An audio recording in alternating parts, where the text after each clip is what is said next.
Well, hello and welcome all. Before proceeding, I pay my respects to the Murrumbidgee people as the traditional and original custodians of the lands on which we meet, and I acknowledge the continuing connection of the Tasmanian Aboriginal people to the skies, land and waterways. I pay respects to elders past and present. Before we commence with tonight's council meeting, please let us all pause for a quiet moment of reflection and respect.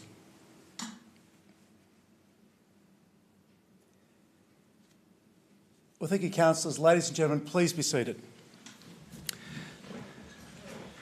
Good evening and welcome to the Clarence City Council meeting of Monday, the 16th of June 2025. This meeting is being broadcast live on YouTube, and what is said in this meeting is not protected by privilege, and there is a link to the agenda paper on Council's website. Item number 2 are apologies. We have apologies from both Councillor Heather Chong and Councillor Wendy Kennedy. Otherwise, we have a full house tonight. Item 3, declarations of interest of councillors or close associates. Are there any declarations? There being none, we now head into our omnibus items. Item 4.1, confirmation of the minutes. That the minutes of the council meeting held on the 26th of May 2025 and a special council meeting held on the 10th of June 2025 have been circulated. Are there any issues arising? There being none, we move now to 4.2, and 4.2, my diary entries from the 27th of May through to today, the 16th of June, have been circulated. 4.3, council workshops as listed in the agenda. 4.4, tabling of petitions. CEO, are there any petitions? No, Mayor. Thank you, CEO. Moving now on to 4.5, reports from outside bodies.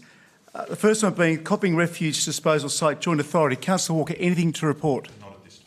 Thank you. And moving now on to Tasways South. I understand, Councillor Warren, you have tabling the quarterly report for the period ending the 31st of March. Yes, I do. And I'm pleased to table this, and I do commend it to my colleagues, particularly if you're interested in waste management and resource recovery.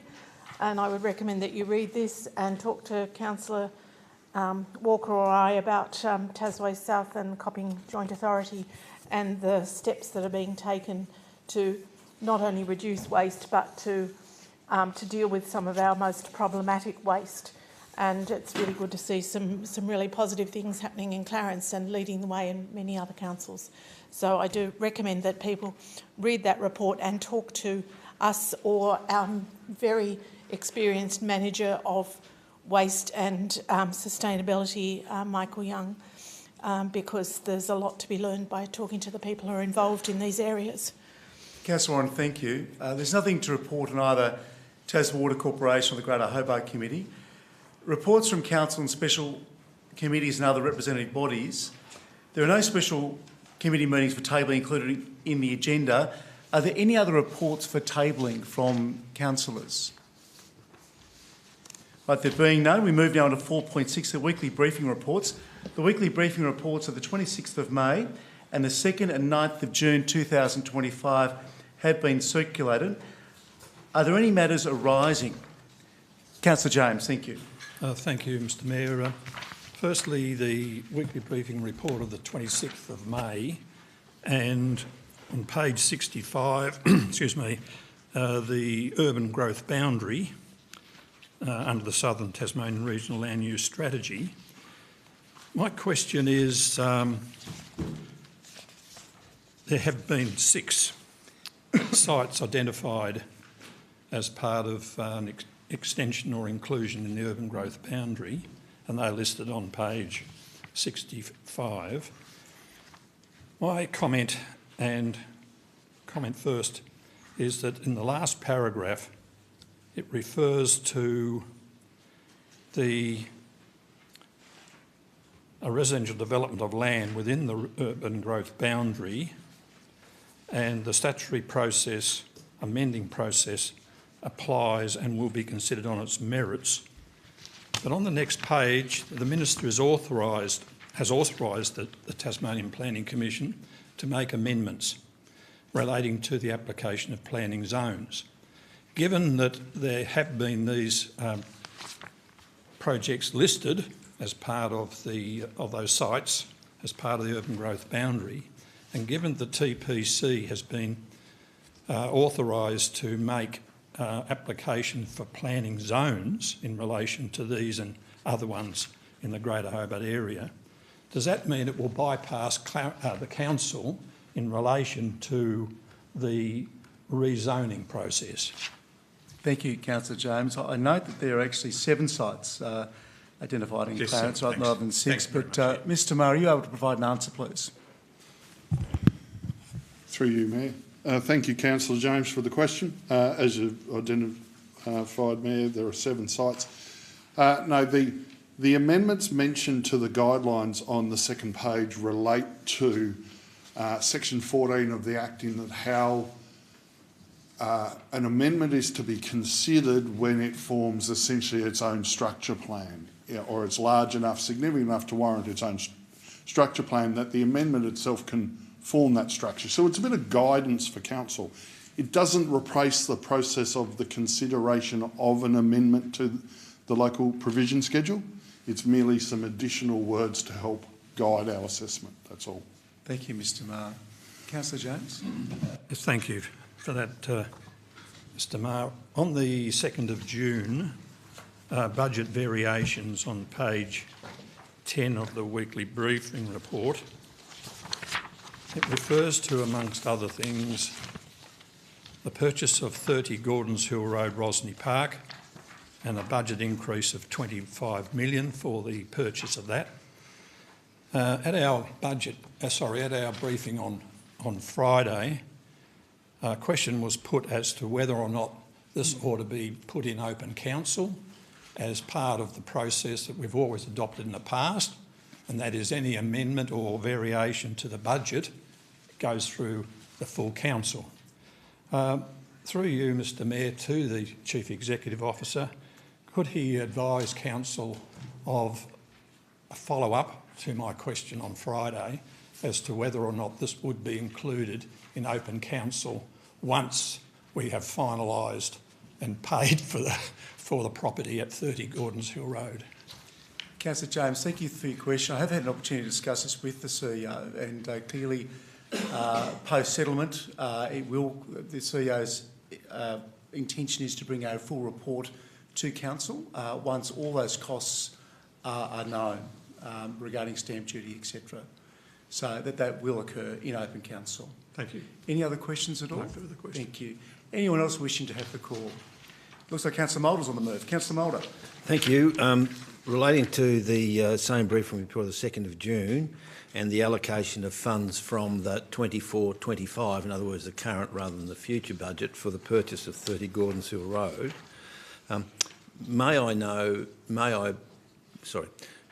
could you advise as to where these funds are being transferred from for the purpose of this purchase? Thank you, Councillor Moulder. CEO or CFO? Ms Murrell, please.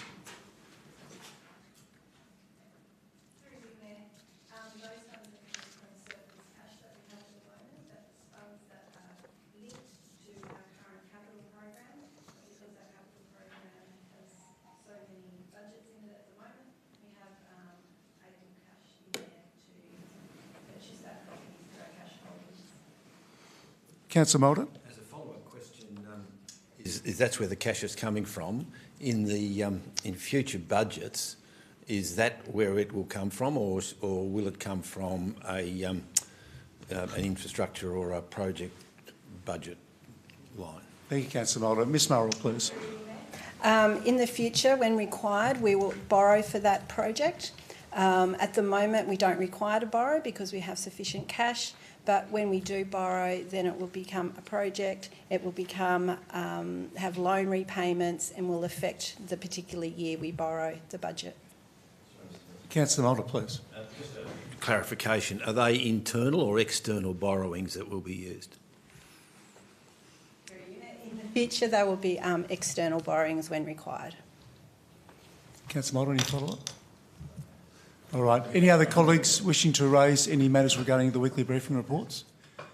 There being none, I note that we're at the end of our omnibus items. Can I please have a mover of the omnibus items? Thank you, Deputy Mayor. Seconded, Councillor James. All those in favour? That's unanimous. Thank you very much. Moving on now to item number 5, public question time. 5.1, public questions on notice. We have some questions from both Mr Boren and Mr Walkley. Mr Walker, rather, as listed in the agenda. CEO, could you provide the response to those questions, please? Thank you, Mayor. The first question is from Mr Chris Boron, and the question reads as follows. I continue to observe reckless speeding driving at Wentworth Park. The anonymous council employee, author of the CEO's response, continues to play with the truth and jeopardise public safety by claiming, and quote, all drivers are expected to drive to the conditions appropriate for any busy network/car park, end quote. There are no footpaths as claimed, and pedestrians, children and adults share the roads with speeding motorists. Clarence is not a utopia for all motorists. A 10-kilometre sign or slow down signs at the sports ground entrance are road safety necessities. Which councillors present agree with the open speed limit at Wentworth Park? The answer to that question is council has not received any concerns regarding traffic management from clubs or other key users of the Wentworth Park facility. Council officers have outlined to Mr Boron on multiple occasions that no speed signage is proposed to be installed and drivers are expected to drive safely to the conditions appropriate for an at times busy car park. Council takes its advice from qualified traffic engineers. Council officers cannot answer on behalf of individual councillors. The next two questions come from Mr Bradley Walker. Mr Walker's first question is, could Council please provide the community with some information regarding the Clarence Plains Master Plan consulted in 21-22 hasn't been formalised, and if possible specifically activation around Rokeby Beach and the Clarence Plains Rivulet and walking tracks. It appears Council have missed good opportunities in these areas because of its delay, including not now a huge grey building on the foreshore, which was a concern raised by many in the consultation process. And the answer to that question is that officers are completing the Clarence Plains Master Plan, including an implementation plan, with the aim of presenting to Council for adoption at the end of the third quarter this year. The plan includes projects for a South East Regional Playground and activation of the Clarence Plains Rivulet.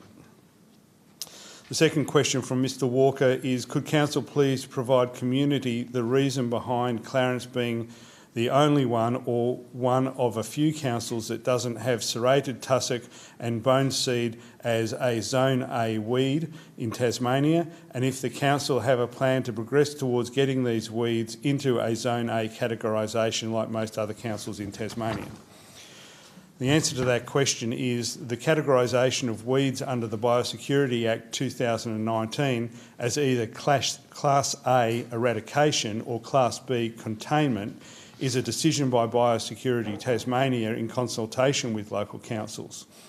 This is based on weed distribution and the feasibility and cost of eradication, prioritising efficient resource use.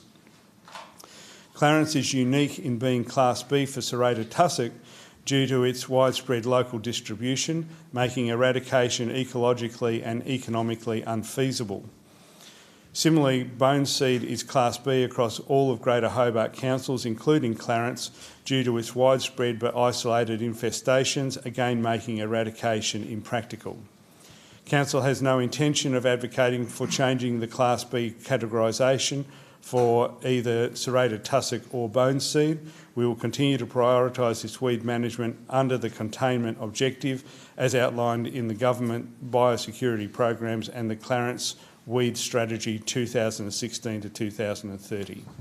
Thanks, Mayor. Thank you, CEO. We now move on to 5.4, questions without notice. Are there any questions from the gallery this evening? Yes, ma'am, please.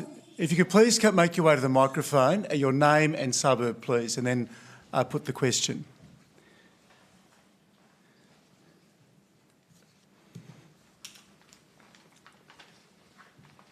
Are we allowed to ask a question relating to an item agenda about planning? That's not actually my question. No, but no. The short answer, well, no, you're not. But if that's not your question, I'd ask, please, before you put your question, you state your name and your suburb, please. My name is Maggie Mars and I live in Belrive. Good evening, Mrs. Mars. Your question, please. I'm allowed to put it? No, not regarding a matter on the agenda. No. No. Well, then I have no question. Well, sorry, I misunderstood. Yes. All right. Thank you. Yes, Councillor Mulder. No, the Although you're not rules are allowed to clear. ask a question, I think Mrs. Mars should be advised that you can make a deputation on it. Yeah, well, and that's right, Councillor Mulder. But as you know, deputation needed to be filed by Friday, so that's not possible today. But thank you, as always, for your helpful comments. Are there any other questions without notice from the public gallery? All right, moving on then to deputations, and there are 3 deputations this evening, CEO. Thank you, Mayor. Our first deputation tonight is Mr Peter Coney in relation to 19 Alexandra Esplanade. Good evening, Mr Coney. Your name and suburb, please. Good evening. My name is Peter Coney. I live in Rosetta, actually, though I'm here on behalf of the applicant for 19 Alexandra. All I wanted to say was that I've read the agenda. I appreciate it's very comprehensive, and I thank the planner for putting that much work into it. The design team made quite an effort to make sure that the building fit within the envelope as required.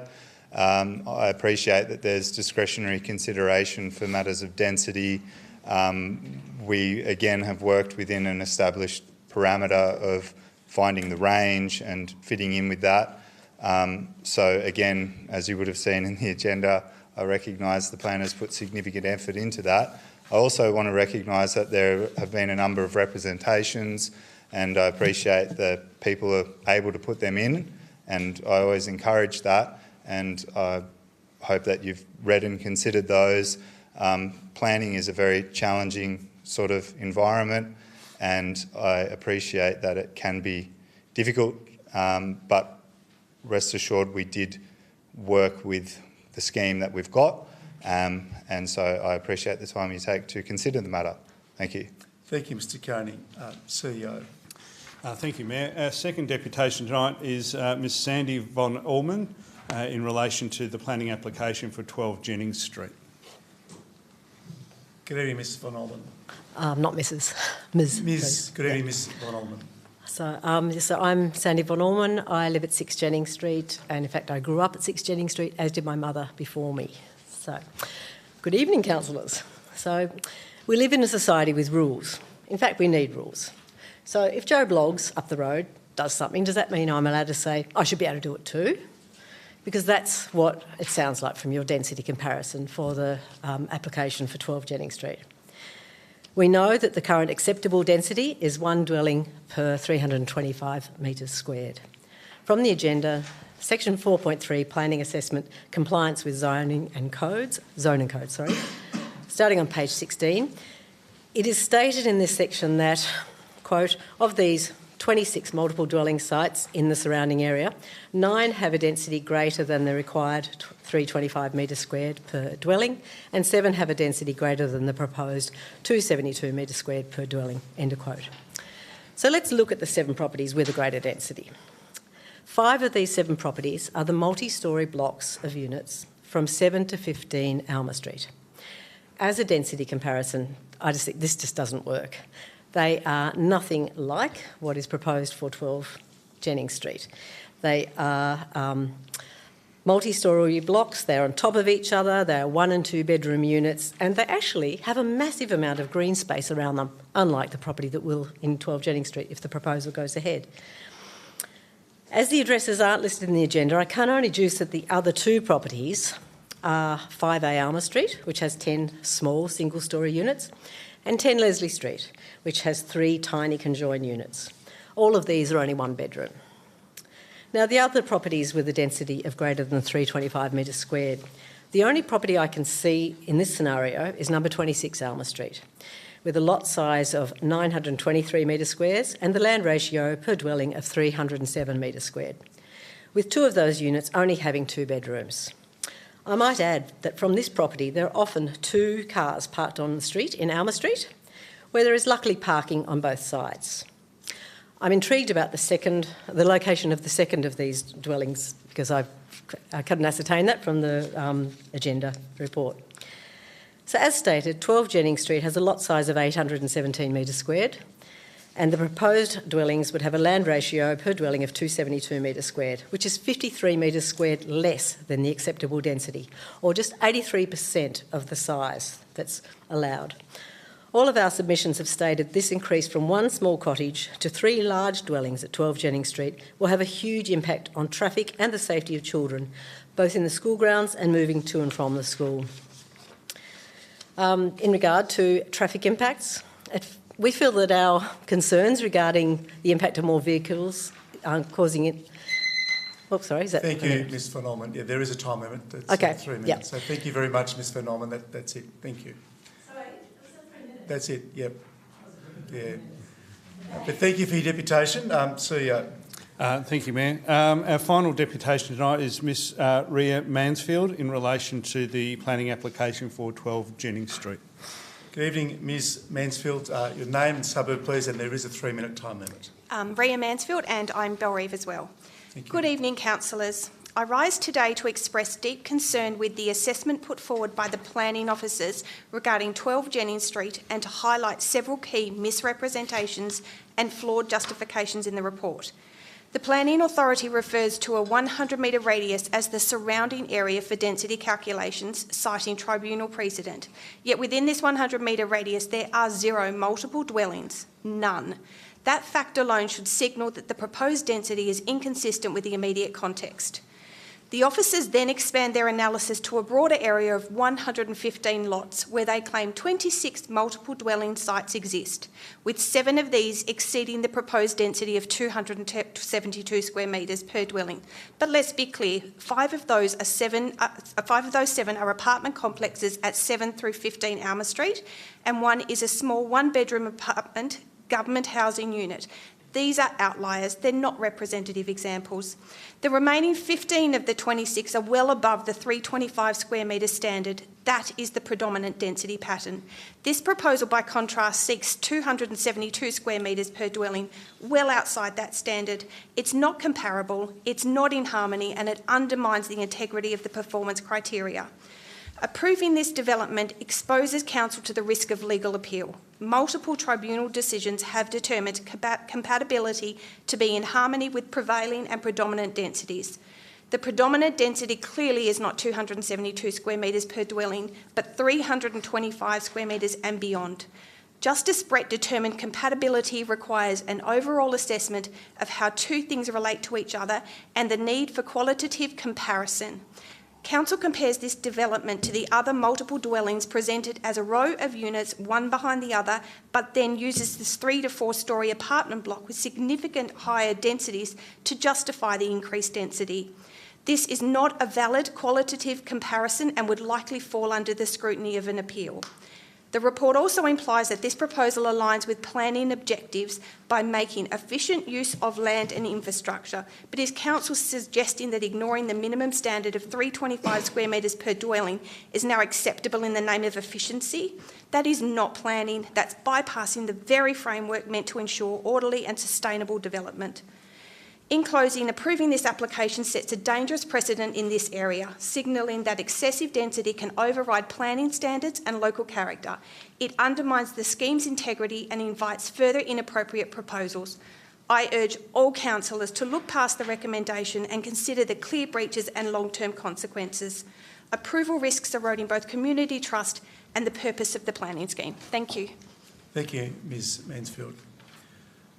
I note that we're now at the end of our deputation, so move on to item 7, which are planning authority matters, and I advise that council now intends to act as a planning authority under the Land Use Planning and Approvals Act of 1993. Moving on to 7.1, which is a planning application for 12 Jennings Street, Belrive, demolition of existing dwelling, 3 multiple dwellings staged. There's a recommendation before us and is for approval, subject to conditions and advice. Is there a mover of the recommendation? Councillor Mulder, thank you. Is there a seconder? Thank you, Councillor Hunter. Councillor Mulder, please. Mr Mayor, I thank the representatives and the would-be questioners in relation to this particular matter.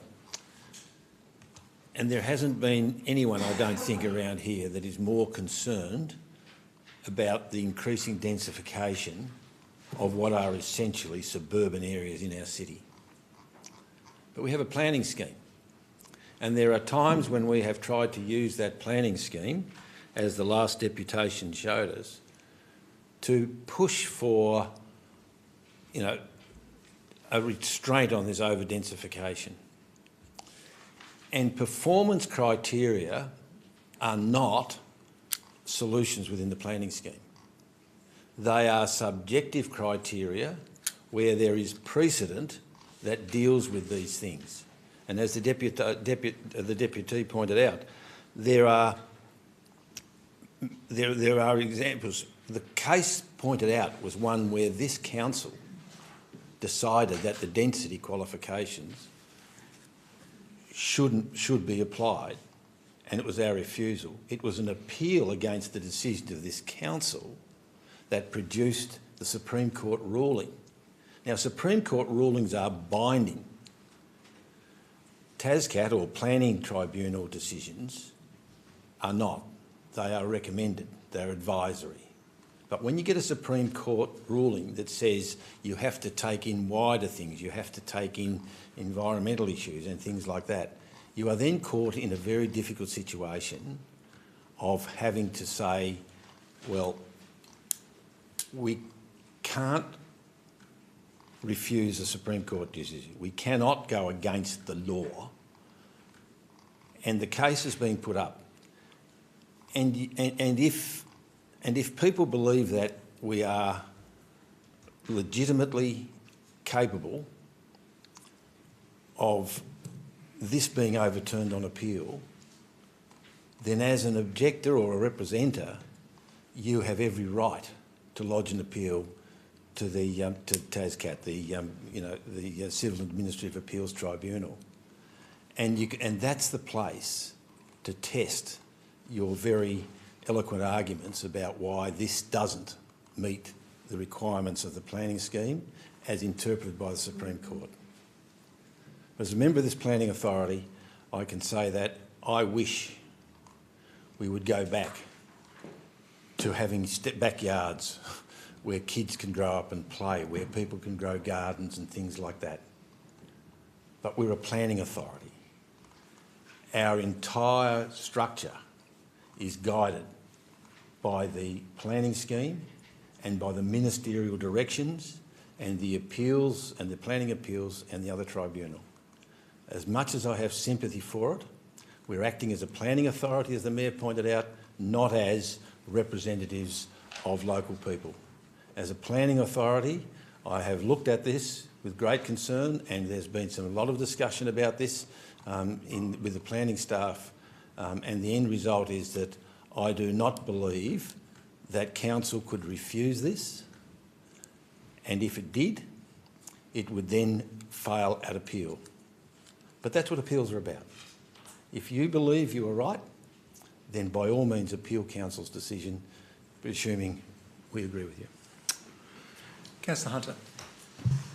Thank you, Mr Mayor. I actually didn't intend to speak to this item tonight, but given no one else wanted to put their hand up. But thank you, Councillor Mulder, for the very articulate explanation there. I think that provides some context of the situation we as councillors are in.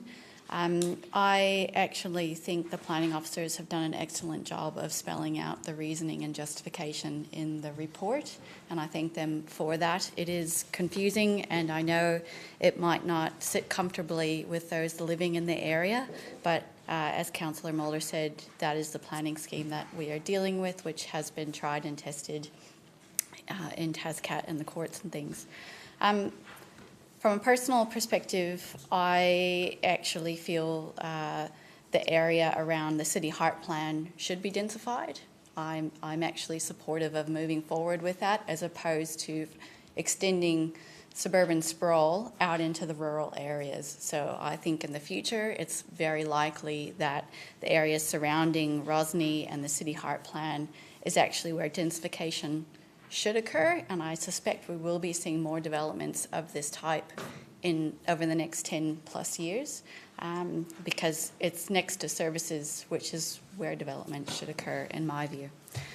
So I feel for those living in the nearby proximity to this area, to this proposal. However, our hands are a bit tied by the planning scheme, but I would suspect this is going to be what we see more of in the future.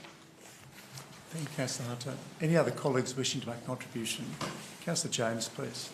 Thank you, Mr Mayor, and may I say from the outset that any application that is to be considered by Council has to be in accordance with Section 610, and in determining an application for a permit, all the Act requires to take into consideration all applicable standards and requirements in this planning scheme and any representations received pursuant to the conformity with Section 57.5, although that discretion must be, as a matter of particular discretion, being exercised.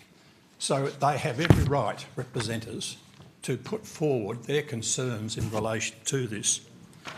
The other thing is of interest is that this is a matter of discretion. We can actually exercise a discretion and refuse this. And I spent quite a bit of time over the weekend thinking that through, but then at the end of the day, I thought I would speak against this motion for approval.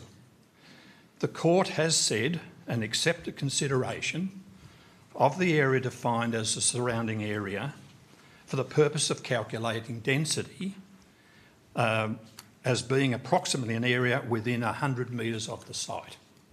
However, if you read on, whilst this approach is generally accepted, enough to enable assessment of the prevailing characteristics, but not so large as to dilute the character of the area around the proposal. So you already got some conflict here with what the court has said and made it very broad statement in relation to this surrounding area.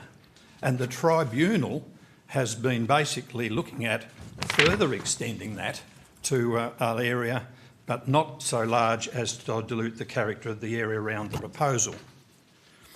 Also, it needs to be taken in consideration, and that is in harmony with the surrounding areas, or compatibility, as the scheme does not provide a definition, but it's need to be taken into consideration that has been adopted, the tribunal there is, has adopted, where compatibility is taken to be a broad correspondence or in harmony with the prevailing or predominantly densities in the surrounding area. So by the very nature of making a comparison with some of the areas either within the 100 metre or outside the 100 metre, it doesn't actually provide any, in my opinion, any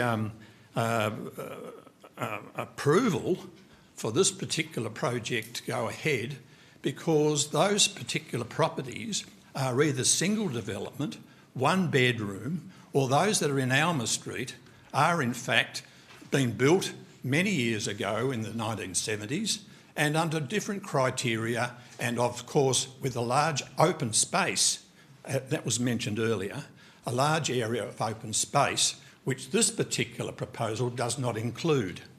So we have at our means a determination if this council decides to refuse it. And that is within the guidelines of what the court has suggested, and also in what the tribunal has basically been asked to look at the broad perspective and the compatibility in relation to this. There have been 8 representations in relation to this, and most of those have included density, and has also been addressed. There are some other factors in there which of course are in accordance with the officer's recommendation, and that's particularly appropriate, I would suggest, that it's probably not in accordance with the planning scheme in this particular area under those particular guidelines which have been put forward. So in summary, there's no clear built form along Alma Street which consists of a mix of apartment buildings, moderately sized dwellings, constructed during the mid-20th century, and multiple dwellings of a newer construction scattered along the street. So in close proximity to this development, there's nothing like this particular development, 3 multi-storey development proposal, and that is by the very nature, is not in harmony, is not within I believe, within the ambit of the planning scheme, and therefore we have discretion to refuse us, and I will be voting against the officer's recommendation. Any other colleagues wishing to make a contribution? Deputy Mayor, thank you. Thank you, Mr Mayor. This one has been vexing, to say the least, and it's one of these examples where I think the planning system has failed the community and has failed us as a planning authority in terms of, again, we don't have the appropriate tools. I know I've said this many times in this place that we have development applications that come before us that we feel compelled, regardless of how we feel about them, to approve. Councillor Mulder's quite right. There has been a Supreme Court ruling that essentially overturned the Planning Tribunal previous position. Had that still been in play, then I feel we would have had a much stronger case to be able to refuse the application as it presents itself to us. But that Supreme Court ruling has been a game changer in terms of the way that we need to look at matters like densification and like compatibility. I actually think not necessarily for the better. I understand from a planning perspective that broadening the way that we look at things can sometimes be helpful, but it also can sometimes be to the detriment of good planning outcomes. There are swings and roundabouts with all things that we do under planning law, and I've spent also a lot of time looking at this, even to the point of reaching out to other planning consultants. I appreciate the work that's been done on this by the planning staff, but for me, this particular proposal I actually don't think is in keeping with what we would have liked to have seen in the area. I can understand why people in the community feel that this isn't compatible with certainly Jennings Street, and I do take on board the point that the other things that are being referenced in the report are buildings some distance away, but still within what might be considered reasonable under the broader terms that we now are expected to look at. Some people would feel very disappointed about that. I think that this has been very challenging for everyone. I think it's a reasonably small site for 3 double-storey units and 7 car parks on something that's 817 square metres. So, again, something not easy for us to challenge. I think our hands are tied. We're here again in this space. I am pleased, though, to see that at the last meeting, Council actually allocated funding for the development of a housing strategy. That's going to be critical moving forward, because we're just going to keep finding ourselves on this continuous loop where we're forced to approve things that we actually don't agree with. I'd like to see special area plans come forward, potentially as part of a new housing strategy that enables us to better identify for the community moving forward where the densification of areas actually can be in a strategic way, so people can make informed decisions moving forward. Obviously, people are getting caught up now. There's a lot of angst, disharmony being caused in the community by the way that, in my view, the lack of strategic approach to these sort of densification processes is actually rolling out. So we need to actually look at this and to see if state government doesn't want to address it, we need to see what mechanisms that we can actually enliven to better deal with this at the local council level. And I'm really hopeful to see what comes forward with the development of our own housing strategy, because I fear how many times that we're going to just keep coming back here with the same problems for just more families, more communities where we won't have a backyard left, because it'll be the densification process will be so extreme in our local communities. Not to say there shouldn't be in some areas, but it needs to be strategic and it needs to provide guidance to people for future choices people make about where they want to live, having lived through a process where growing up we had to move because of unit developments taking place around our home. So have had the lived experience. It's not particularly great. We know we're going to affect families when we approve these things. Unfortunately, our hands are tied on this instance. I agree with that sentiment, but I sincerely hope that they don't continue to be, and that we do what we can to generate more appropriate and better tools for council to respond in a more appropriate way. Thank you, Deputy Mayor. Any other colleagues wishing to make a contribution? Councillor Hume. Thank you, Mayor. I can see that the focus when it comes to the debate on this matter is around the use standards in clause 8.4.1 of the scheme, and as we know, the planning scheme cannot be read in isolation. It's something that is given greater definition through tribunal rulings and through Supreme Court rulings. Unlike the tribunal, which has what's called a persuasive precedent, which means they generally tend to follow the same rulings or approaches as previous tribunal rulings, the Supreme Court precedent is much stronger. And I think it's instructive to have a look at the Drury decision, the Supreme Court ruling in relation to that. It's one that is similar to this situation where, yes, the density was not similar to the broad, range of properties in the surrounding area, but there were a handful of properties which had similar and in some cases much greater density. But I thought I'd just throw a question, if I may, through you, Mr Mayor, to Mr Maher, if he could reflect on that, comment from the representatives that while there are some properties in the area with similar or smaller densities,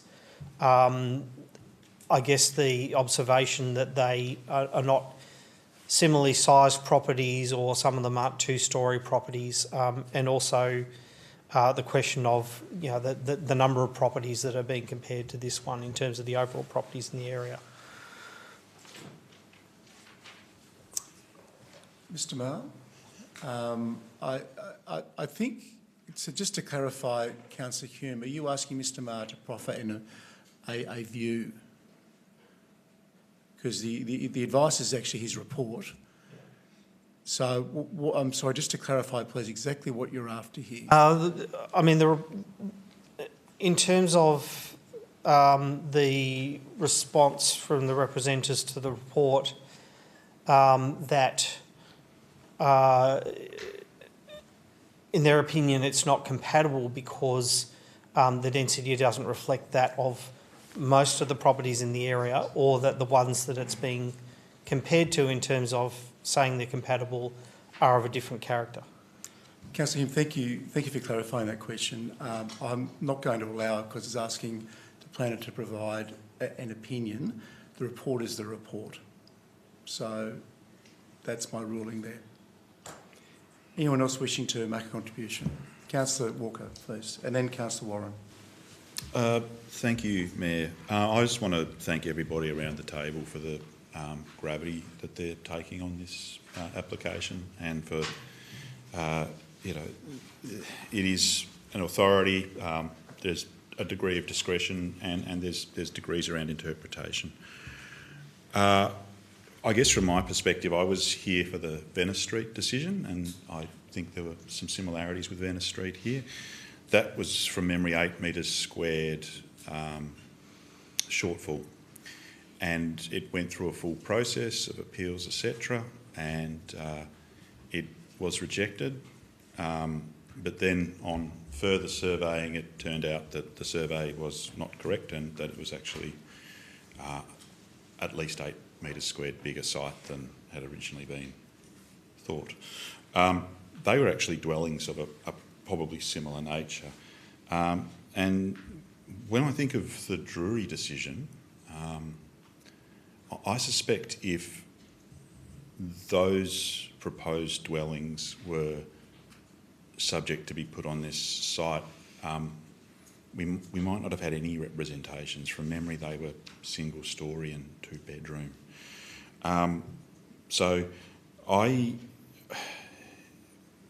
understand that, you know, where council may have been somewhat firmer around density in times past, that may no longer be the case, but I'm still weighing up around the nature and character of the scale on the density, and whether that is something that I might be taking a different opinion from colleagues. Maybe I'm reading it slightly different. Maybe there is further clarification to come that makes the positions that I've heard from others absolutely certain, but I don't hold that at this time, and as such, my inclination is probably to vote in similar fashions to what I've done on this matter, or similar matters previously.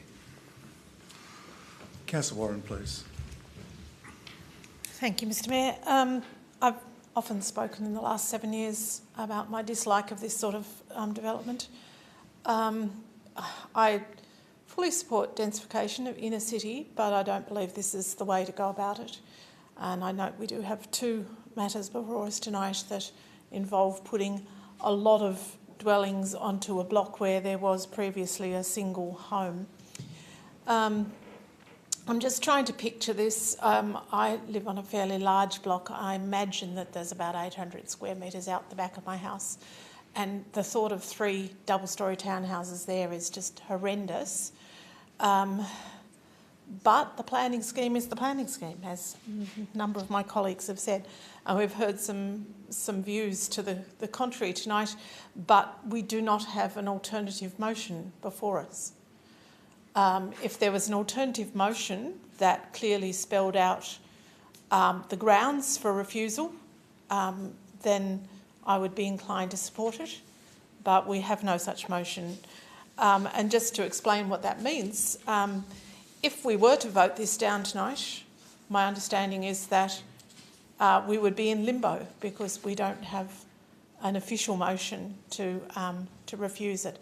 And perhaps Councillor Mulder might explain that further in his closing remarks.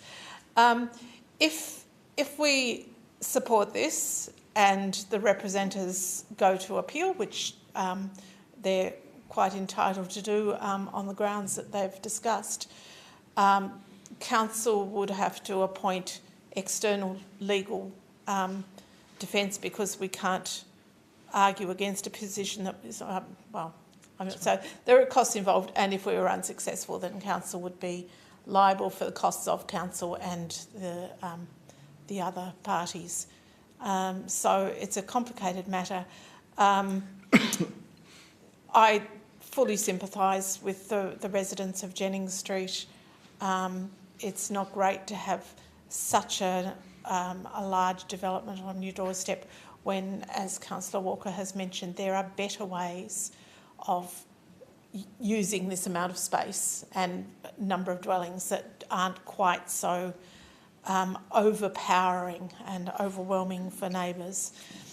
So in the absence of an alternative motion, I find myself I'm reading the numbers around the room, and I think this is probably going to pass, and I would suggest that the respondents consider appealing at the next level to get further clarification on the densification argument.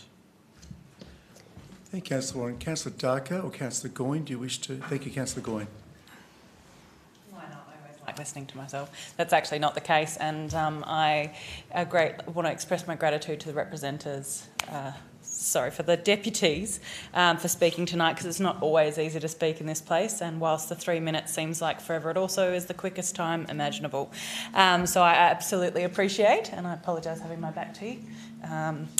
But as my colleagues have said, in the absence of an alternate, we are required to vote in accordance with the planning scheme, and as Councillor Mulder has outlined, there has been precedent here with the Supreme Court. It is not a decision that any of us are probably comfortable with in this place, and I know particularly one councillor that if there was a capacity to have an alternate recommendation, it would be written, and we have certainly, all of us I'm sure, have worked hard in the space. However, as many have said, our hands are tied, so I do agree with Councillor Warren that there is other avenues, of course, of progressing this further after the conclusion that we are probably going to make tonight has been made. Thanks again. Thank you, Councillor Goyne. Councillor Mulder, your right of reply, please. Mr Mayor, once again an interesting debate. Can I start by saying there's no such thing as the Clarence planning scheme? There is a statewide planning scheme with Clarence Council acting as an authority to implement those aspects of the statewide planning scheme that apply to us. Neither the Mayor nor the CEO's signature appears on the instrument that creates the Clarence planning scheme. The Minister for Planning's signature appears there. So if you don't like what it says, don't come talking to me about it, because it's a state government instrument.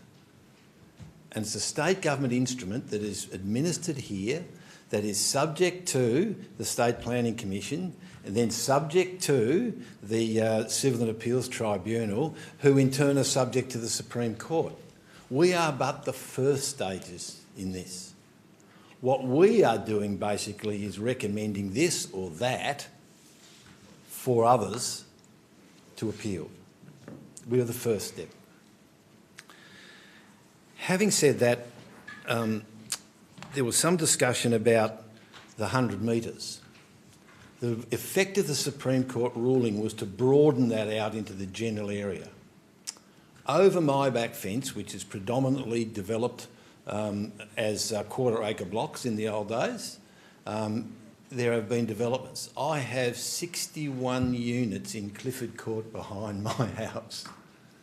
So that's the sort of density that's occurring within the broader area. If you talk about the density, don't just look at the 100 metres. The Supreme Court said you have to look wider. Take a trip along South Street one day and have a look at that, at the number of multiple developments, far exceeding this, which are occurring along South Street. Those are the things that the Supreme Court said we had to take into account. Now, if it comes to the question of, by all means, there is no alternative motion, because the fact is that no one can come up with legitimate planning grounds by which to put an alternative motion forward, or they would have done so. But we can make a protest vote.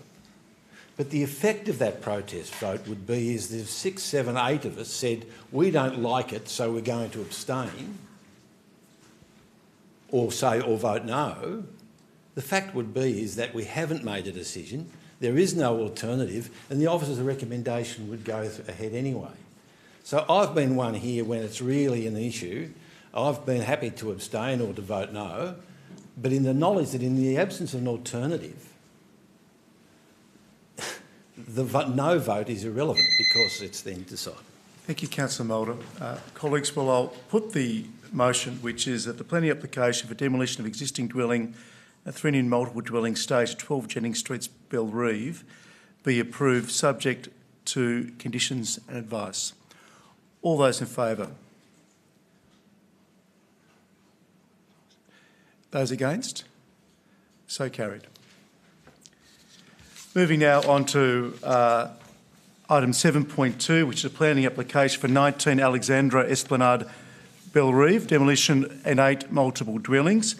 There's a recommendation that it be approved subject to conditions and advice. I'll call for a mover of the recommendation, please. Thank you, Councillor Hume. A seconder? Thank you, Councillor Hunter. Councillor Hume. As we can see from the officer's report, similar considerations come into play with this development around clause 8.4.1 in regards to density. And once again, the officers have assessed it in accordance with the relevant tribunal and Supreme Court decisions, the main one being the Drury decision, and come to the conclusion it's compatible with the surrounding area. If any colleagues wish to put views to the contrary, I'll address those in my right of reply. Thank you, Mayor. Thank you, Councillor Hume. Councillor Hunter. As per the officer's report. Thank you. Any other colleagues wishing to enter the debate? Thank you, Councillor James. Thanks, Mr Mayor. Again, the proposal is for 8 conjoined units, multi-storey, and we have enclosed in our papers just exactly what they entail, and the actual is showing 8, one behind each other, as part of the 8 conjoined units. And my understanding is that there isn't any other similar development of this nature where there are 8 conjoined units, one behind the other, that are within the immediate area, whether within the 100-metre radius or outside that 100-metre radius. And as a result, this particular development I find very difficult to actually, obviously to support the officer's recommendation because of the nature of the actual complexity of this particular development and how I believe it's not in harmony with the surrounding areas. In the case of another decision, and I was in this place when the Venice Street proposal, and that was the Henry Design and Consulting versus the Clarence City Council. And Councillor Walker alluded to this in the previous example. And when we were looking at this particular development, it was predominantly single-storey houses, some units, but all single-storey, and from my understanding at the time, there was no multi-storey units that were being proposed or had been built in the immediate area of Venice Street. And so that decision was in fact that it wasn't in harmony with the prevailing or predominantly densities in the surrounding area, and that was why we at the time refused this. And of course it went to the tribunal, and then there was another decision that I think the tribunal upheld council's decision, but then there was some modifications to those units, as it was mentioned by Councillor Walker, or actually density proposal was changed, or it was found to be an error. And as a result of that, it was basically resubmitted and council approved it.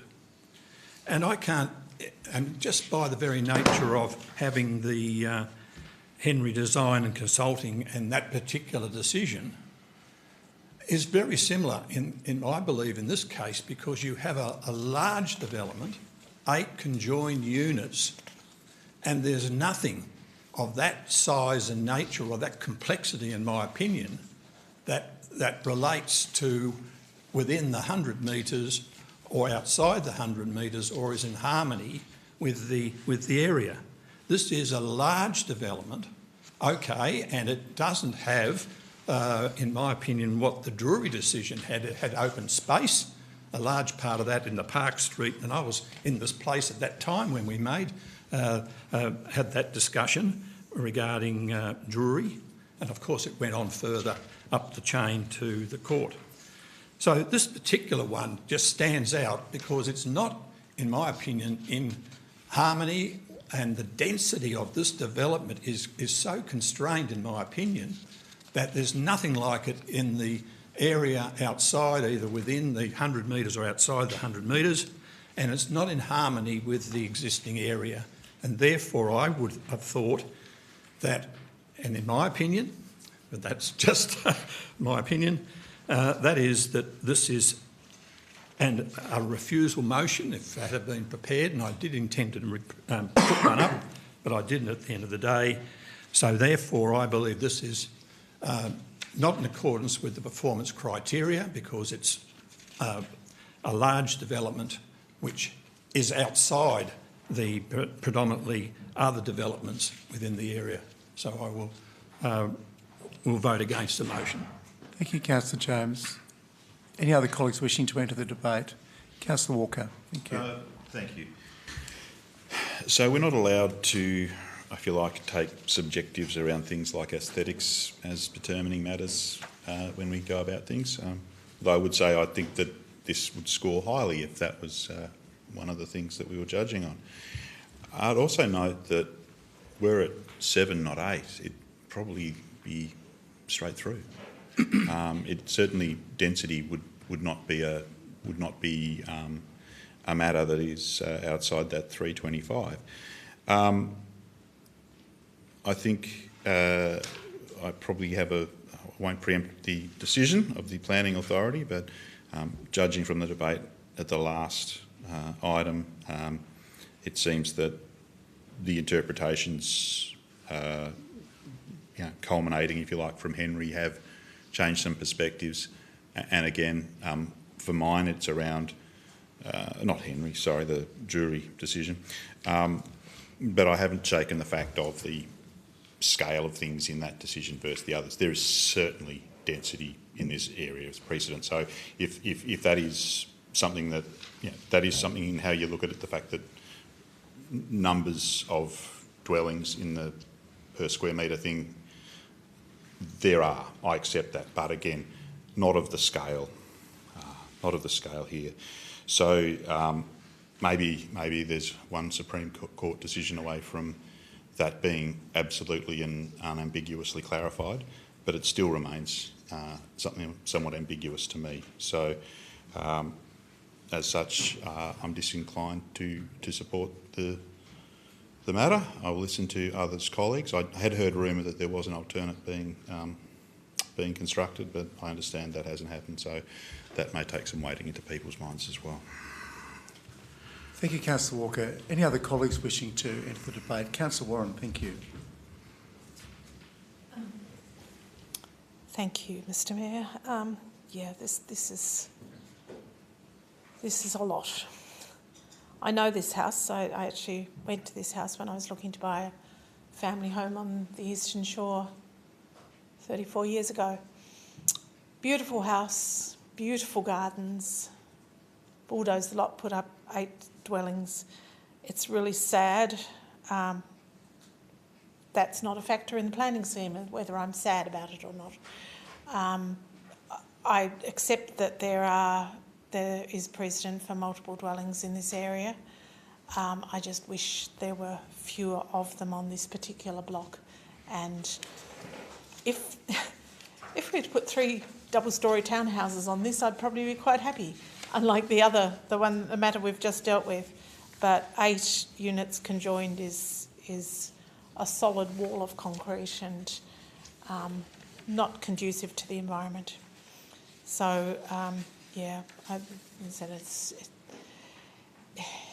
it's again, if the planning scheme says it complies, then our hands are tied. Thank you, Councillor Warren. Anyone else wishing to make a contribution? Councillor Moulder, thank you. Yeah, I'll be brief. Basically, in broad terms, what I said the last time, but for the record, I was one of the people who stood around this chamber with the days of the Worksworth Park was when all those units were developed up there. And the state government was very keen on putting housing and all those sorts of things, and for the same reason that Councillor Warren has said, that the area was of large blocks and and good houses and those sorts of things. But the state government basically rolled council on that one, and they moved ahead with the social housing program, and they've created the precedents for the density in this particular area. So, we're losing another wonderful piece of real estate, a wonderful home and all the rest of it, to this never-ending crush for densification. But as I said before, these are matters of the planning scheme. This is what we've got. We've got a government. If you think this is over densification now, you wait until the next round of the Tasmanian Planning Scheme review, and it'll be that you don't require any open space at all. You look at houses in the mainland now where there are houses butting each other, fence by fence by fence with no backyards and nothing like that. And I hate it. I don't think we need it. Look, by all means, build your multi-storey towers in the city if that's what you're going to do. Spread your suburbs, make your suburbs regional shopping centres and have slightly denser housing around those and those sorts of things. But this idea that somehow or other, by increasing density, you're going to do something about the traffic, you're going to do something about everything else. We're getting to the point now where the infrastructure can't handle the densification because it was never designed for that level of densification. So don't run the argument that, the infrastructure exists and therefore we can use that infrastructure to increase density, because guess what? As Taswater's found out, the moment you start increasing density, you have to increase the volume of services that you deliver, because every house uses a given amount of water. Put 2 houses on the end of that pipeline and you need a bigger pipeline to get the water to the houses. So, but densification is the way it is. It's clearly under the control of the government and the minister concerned, and then they will be the people who are driving this. And, my heritage says that as much as I might be able to put a finger in the hole in the dike occasionally, eventually the dike will break. Councillor Goyne, Councillor Ducker, do you wish to make a contribution? Councillor Goyne. We all want densification, but nobody wants it next to them. We all want an alternate, but nobody's written one, and I don't think that that's for lack of wanting to or trying or thinking about it or discussing it with staff or going over the planning scheme, but we have what we have before us, and I'll be voting accordingly, unfortunately, again. Thank you, Councillor Goyne. Deputy Mayor. Thank you, Mr Mayor. I'm going to be quite brief. This is quite similar for me as the previous agenda item. It's unfortunate. I too am familiar with the property, growing up in the area, just down around the road, knowing the family that lived there for such a long time. It is a shame, but to see something like this replace that homestead, but again, that's not a matter for the planning scheme. It doesn't focus its attentions on how we feel about particular matters like that. And as Councillor Goyne's just pointed out, quite rightly, clearly none of us around the table this evening have felt that we could put together refusal motions that would have had the legs in tribunal. And it definitely wasn't for the lack of trying, and it definitely wasn't for the lack of a level of interest or will. I certainly have looked very closely at these planning matters, and had I been able to fashion a refusal motion that I thought would have gained the support of my colleagues, but even more importantly been able to stand up at tribunal, then I certainly would have been interested in crafting them for the previous one and for this one. Unfortunately, I couldn't arrive at that conclusion as much as I might have liked to, but couldn't. So we'll have to leave those things in the hands of others that may have a different view about those things. It's one of those things, as I said, we are going round and round in circles on the matters of densification and things that complement the local area. As Councillor Mulder said, these things are they're not going to get better. Actually, the challenges are going to increase.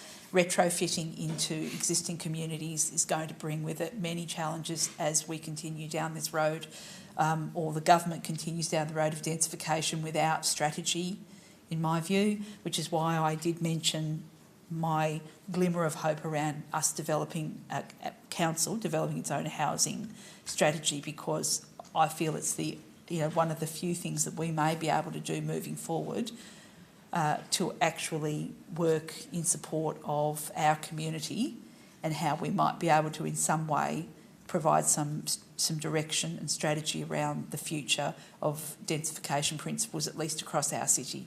So yes, I'm regret we're in this position yet again, but it's a very unenviable one and a difficult one for all of us. Thank you, Deputy Mayor. Councillor Hume, your right of reply, please. Thank you, Mayor.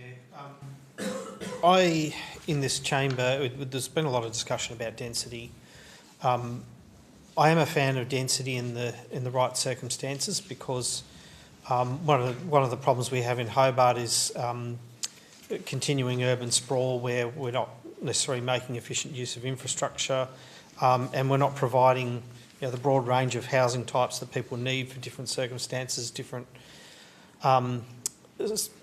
situations in life, where I think something like 14% of dwellings in Greater Hobart are townhouses and apartments, whereas the mainland average is 27%, according to the 2021 census. Having said that, when it comes to issues around density and what's a compatible density, I am a bit bemused and I think disappointed by the lack of nuance when it's come to tribunal and Supreme Court interpretations of Clause 8.4.1, because it seems that the question of compatibility has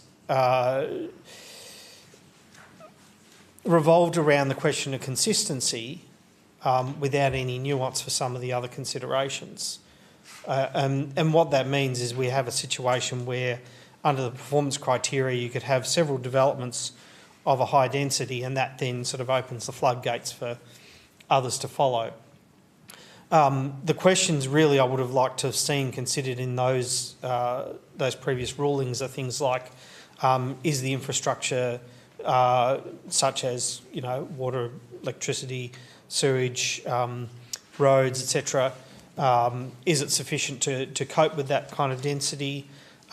Is there a need to support nearby commercial services with residential developments around them? Questions around the character of the area. I mean, there's a lot of different considerations that could have been put into that, and then the absence of that guidance from the tribunal and Supreme Court. That's really something that our planning scheme needs. It needs to define. I think we need to be looking at, the general residential area, which applies to so much of our city and so much of our state. There's this cookie cutter approach in terms of what's applied, whereas we could be, or really should be, looking at different levels of density based on the character of different areas and the needs in those areas. So that's a bit of a bugbear of mine, but we're presented with the planning scheme we have. We can have input into it, but we don't really have a choice around it. And that's what we're asking. Thank you, Councillor Hume. Colleagues, I'll put the motion. There's a recommendation that the planning application for 19 Alexandra Esplanade Bellerive demolition and 8 multiple dwellings be approved, subject to conditions and advice. All those in favour? Those against? So carried. Before we move on to item 7.3, I note there's a great deal of interest in the first two planning items. We won't be offended, Ms Mars, Mr Coney, Ms Naidu or Mr and Mrs Field if you decide to depart now. By all means, you're welcome to stay all night if you'd like. But as I say, we wouldn't be offended if you wish to take your leave. Moving now, colleagues, on to 7.3, which is planning application for 1/27 Montague Bay Road, Montague Bay, change of use to visitor accommodation. There's a recommendation for approval subject to conditions and advice. I'll call for a mover, please, of the recommendation. Thank you, Councillor Moulder. Is there a seconder? Thank you, Deputy Mayor. Councillor Moulder, please. Extremely brief, Mr Mayor. I don't intend to go through this whole thing.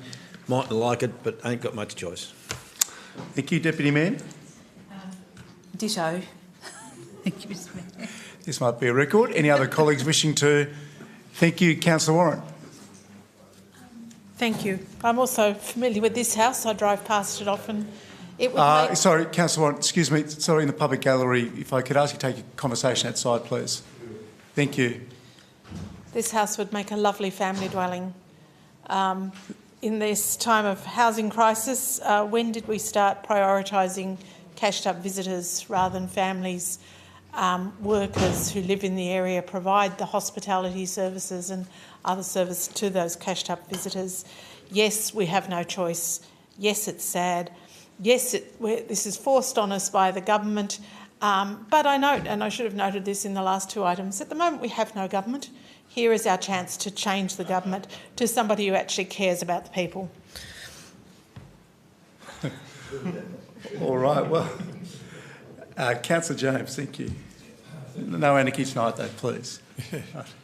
Yes, again, and I am pleased to see Part B of the recommendation, that, and particularly BB, a general obligation to not cause a statutory nuisance under the Local Government Act and not to cause an environmental nuisance under the Environmental Management and Pollution Control Act of 1994.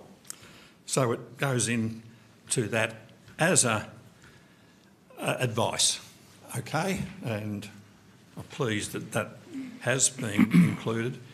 In the past, and I stand corrected, Mr Mayor, we did have a number of persons, even though this is a detached dwelling, we did have some comment in relation to the number of persons that can occupy that particular short-term accommodation unit.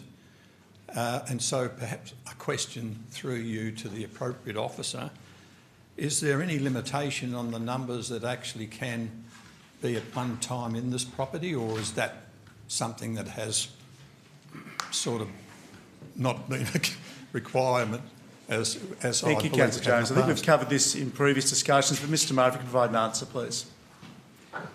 Through you, Mayor. Thank you, Councillor Jones. As you pointed out, Mayor, we have had this conversation several times.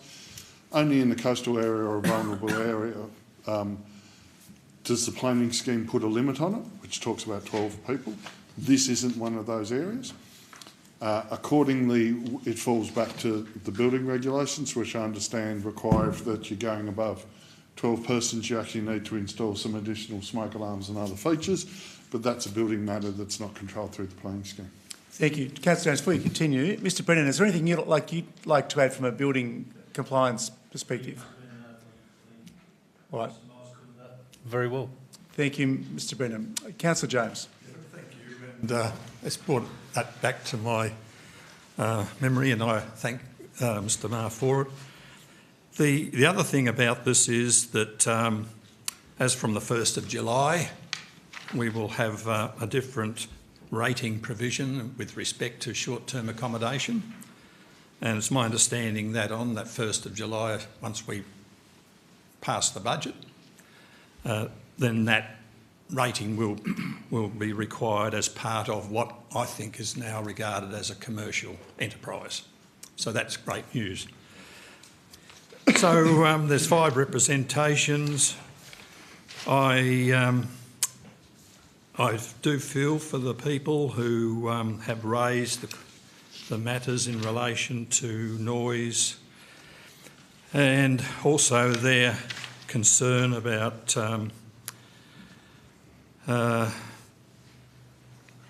well, even the unoccupied nature of the dwelling, but even then that's very minor in relation to the scheme of the thing. So noise is a predominant factor in relation to this.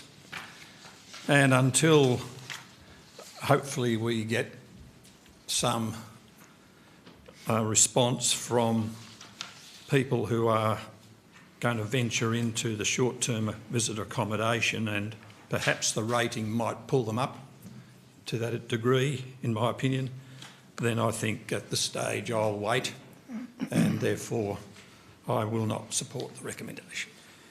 Thank you, Councillor James. Councillor Walker, thank you. Thank you, Mayor. And this is an Airbnb application, but I will make an exception and not bring in words rhyming with Barangaroo Sleigh Lotel. What I will do is acknowledge that it's fitting as per the recommendations.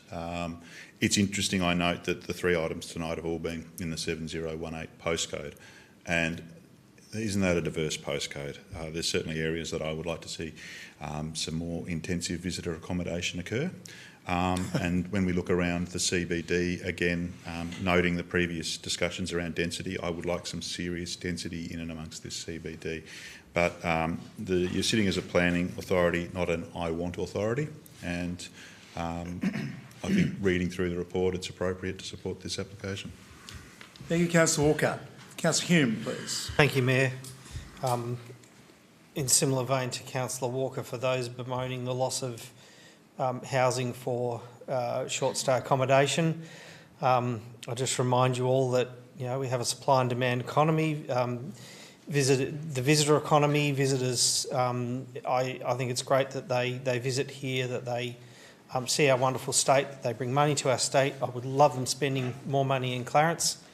And given it is a supply and demand market, it would be good to have some more formal accommodation, particularly in the areas that Councillor Walker alludes to. Thank you. Subtlety is quite something tonight. Councillor Goyne or Councillor Darko? All right. Councillor Hunter, thank you.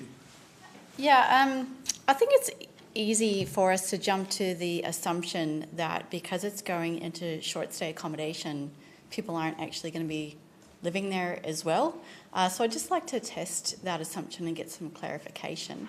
Could it be that a family is living in a house and apply for short stay accommodation to use it intermittently? Would they apply for this type of application if that was the case? Mr Marr. Thank you. Through you, Mayor. Thank you, Councillor Hunter, for the question. Under the planning scheme, if you're only using part of the residence, then you're exempt from plus some other qualifications, then you're exempt from requiring planning approval. The scheme doesn't address whether I live there part of the time or not. From our perspective, this is an application for a change of use if someone wishes, and if it was passed and brought into effect, if someone wishes to revert back to a dwelling, they would need to come and talk to us because that would impact upon the rating of it at a later date. But the application is not for a partial change, it's for a change of that entire unit. Thank you, Mr Marr. Thanks for that. In that case, I think it's really important for us not to pigeonhole people and assume things, because I know plenty of families living in their house who actually rent out their house during school holidays, put it on Airbnb. So I think we need to be really careful when we make those assumptions in this chamber. Thanks. Thank you. Councillor Mulder, your right of reply, please. Thank you very much, Mr Mayor. Can I say that a lot of the original idea of Airbnb was that, we're empty nesters at home, we've got 3 bedrooms that are perfectly spare and the house is easily set up to be divided, and the idea was that you'd lease out some rooms for some holiday makers. But it's turned out to be an alternative to the hotel industry, which I might say were the greatest of the opponents to all this stuff, because it's severely impacting hotel occupancy rates. But be that as it may. As regards the debate tonight, once again, I can but revert to my native Latin, quod erat demonstrandum. Thank you, Councillor Mulder. So I'll put the motion as a recommendation that the planning application for change of use to visit accommodation at 1/27 Montague Bay Road, Montague Bay, change of use to visit accommodation be approved subject to conditions and advice. All those in favour? Those against? So you're abstaining, Councillor James? Right, thank you. That's approved.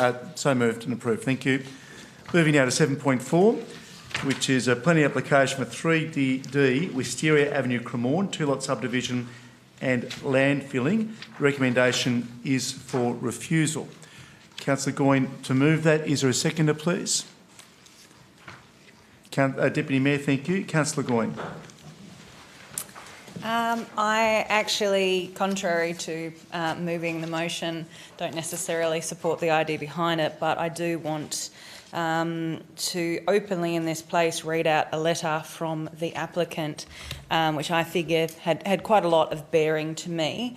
And with their permission, I will read out, "Dear councillors, we feel it is extremely important that you understand the circumstances surrounding our subdivision planning application and how this process unfolded. We are currently considering our options, one of which was to make a deputation tonight, but the applicant has decided there is no point having a voice in this place, which I found personally quite sad. But we also feel compelled to raise awareness to ensure no other ratepayer experiences what we have endured. On the evening of Thursday, the 13th of June, we read the council's report in full and were stunned to discover a newly introduced reason for refusal. 3, that the subdivision will be unable to be achieved as it conflicts with the current agreement, lots of letters, registered on the certificate of title, volume, more letters and numbers, which relates to the application of the Wisteria Development Plan, and that lots approved under the plan are not to be further subdivided under that agreement. This was the first time we were made aware of the existence of such a covenant. At no stage during our initial inquiries with the Planning Department where we specifically asked if a subdivision was possible, was this restriction mentioned. We were told we would need to submit an application and meet the relevant criteria. We did so in good faith and worked constructively with council staff throughout, responding to all RFIs. Our application included the certificate of title, and it's deeply concerning that a covenant of such significance was never raised.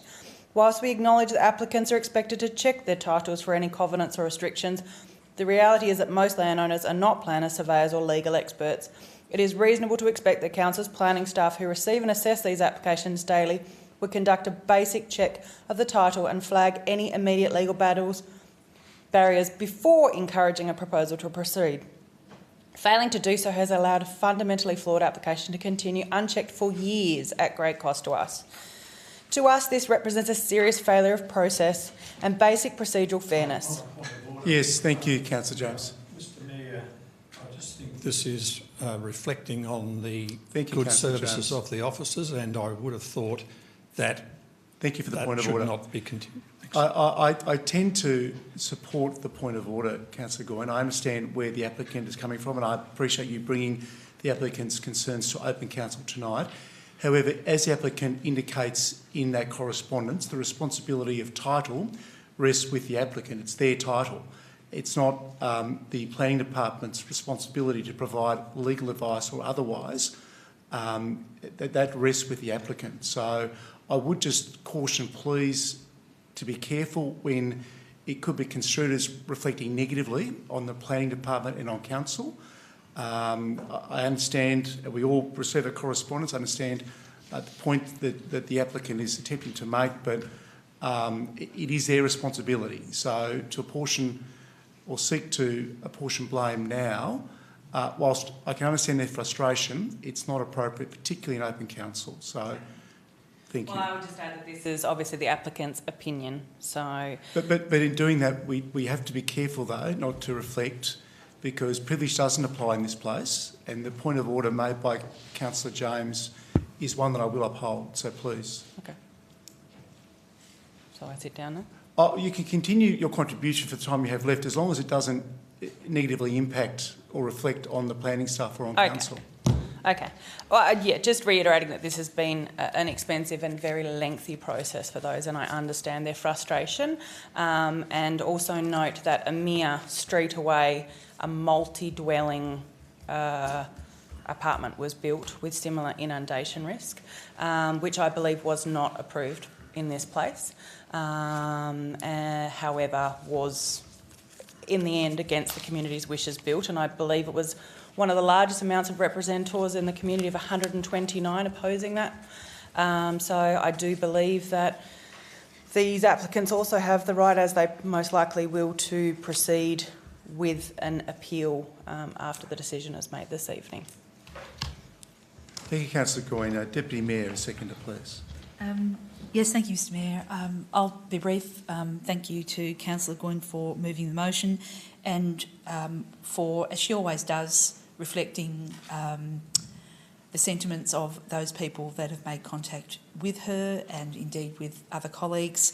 It is puzzling to me, though, that there be any particular criticism around the production of title or any covenants that may be attached thereto, given the responsibility of the landowner is clear, and indeed that would have had to be produced by them in submitting their paperwork from the outset, which would have articulated those particular covenants on the title. So it seems to me unfortunate circumstance that appears to have arisen through no fault of the council's planning department, but I won't go into any further detail on that other than to say that I certainly have heard, listened and appreciate the comments that have been put forward, and thank the council staff for the work they've done putting it together and support the recommendation.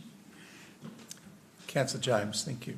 Thank you, Mr Mayor. And I responded to Simon and Cathy Yule today, and I feel concern about it. But so really, my question is, and it may not be within the province of this council or an officer, Mr Mayor, to provide a response to me, but in the event that this covenant was to be discarded or whatever. Removed. Thank you. Can't think of the word, but thank you. Then would it not, or is that outside this council's ambit to be able to make a decision in the event that that was removed from the It's very theoretical, but I'll ask the CEO to provide a response. Thank you, CEO. I think, thank you, Mayor. The issue of that being a very theoretical question is absolutely on point, and I wouldn't want to engage in any hypothetical discussion at this point. Thank you, Councillor James. Any other colleagues wishing to make a contribution? Councillor Mulder, thank you. Thank you, Mr Mayor. I've had some lengthy discussions with Mr Yule in respect to this, and as Mr Marsh would know, we've also had some interesting debates about it. But the crunch comes is that it's the Part 5 agreement, and I guess to try to ask Councillor James's question is, what is the process for removing a Part 5 agreement as it applies to these sorts of properties? Thank you, Councillor Mulder. Mr Marr. Through you, Mayor. Thank you, Councillor Mulder, for the question. As you'd be aware, removal of a Part 5 agreement is a removal of a covenant, essentially a covenant of the title. It goes through the process of a Section 103 under Local Government Act, which we had a Deputy Mayor, I believe, headed up a committee recently considering one several months ago. Councillor Hunter was on that as well, and Councillor Chong, I think, were on it as well. So that's the process of seeking to amend a sealed plan. In this case, though, the covenant was placed on through the processes of the rezoning by the Resource Development Commission, which is the Tasmanian Planning Commission. So it's inherently bound up with the adequacy of the zoning. So it's probably a more convoluted process or a complex process than that which we considered more recently. Does that answer the question? Thank you, Councillor Mulder. I just wanted to put on record to say what the issues were, because if it wasn't for the Part 5 agreement, I would be a great fan of actually allowing this particular development to go ahead, because of the fact is that all the issues about the inundation agreement, and it's about putting things up on piles and getting things done, because there are engineering solutions to these things, as we've discovered in areas, and I think we should be exploring them. Because where we're heading now at the moment with sea level rise and coastal inundation, we've got our heads in the sand, and that sand's about to be beneath the water. We've got to make up our mind here now. Are we going to now talk about defending these low-lying areas? In other words, if we are, then we don't need to do these sorts of things? Or are we going to do, as we've done through Lauderdale, require a minimum height development for all units? If you want to see how this can get, just look at the northern rivers in New South Wales, where entire towns are almost being abandoned because they're below a certain watermark and the houses aren't insurable, aren't doing things. Now, I don't know whether throughout Australia, and most of us are living in coastal cities, whether there's going to be the political will to retreat, which is the trajectory we're on now.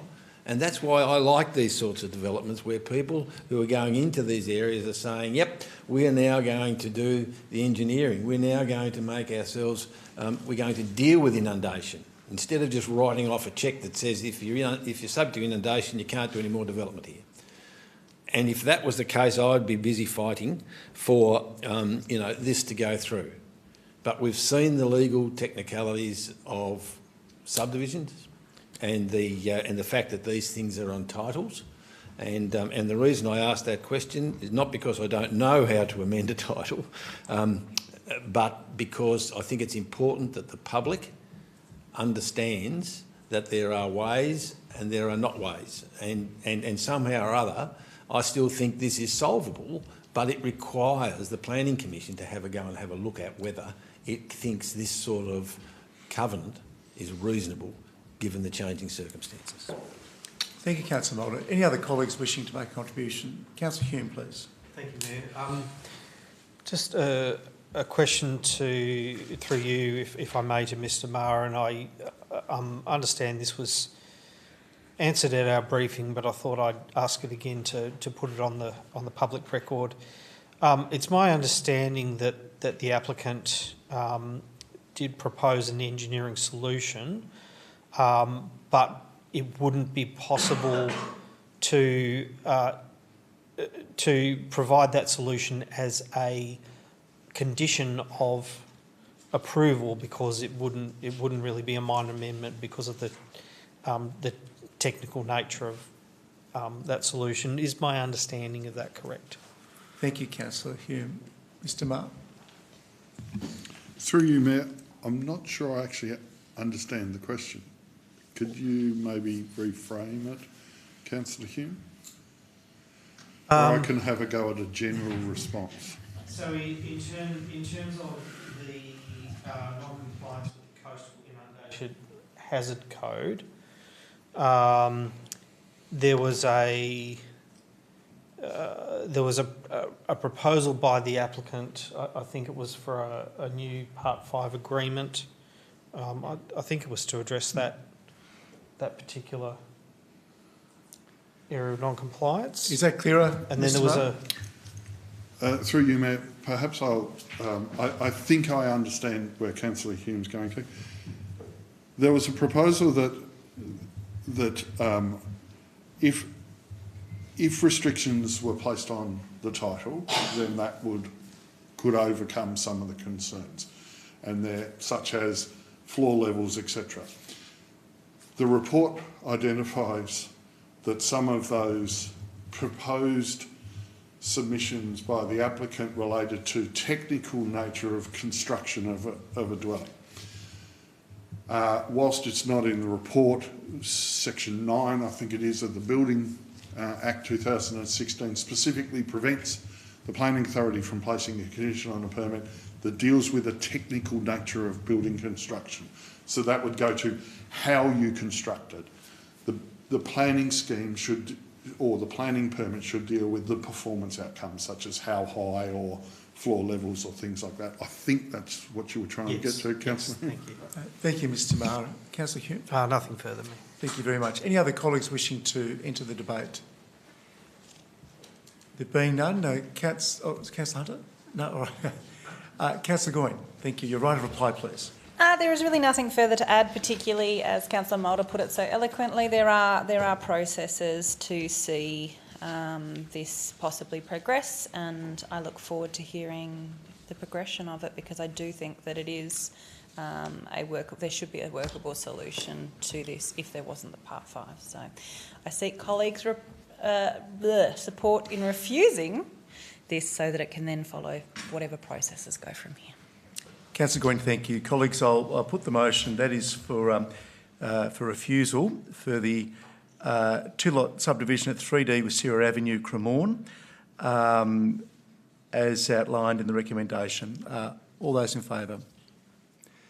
That's unanimous. Thank you, colleagues. Moving now on to item 8, which is reports of officers, down to 8.4 of governance, 8.4.1, which is the long-term financial management plan, associated financial policies and strategies. I note that there's 6 dot points as recommendation. If colleagues would like to have them ad seriatim, we will do that then. We'll do them all separately. That is from A through to F rather than one single job lot. I'll call for a mover of the recommendation, please. Councillor Hunter, thank you. Councillor James seconded. Councillor Hunter, thank you. Yes, thank you, Mr Mayor.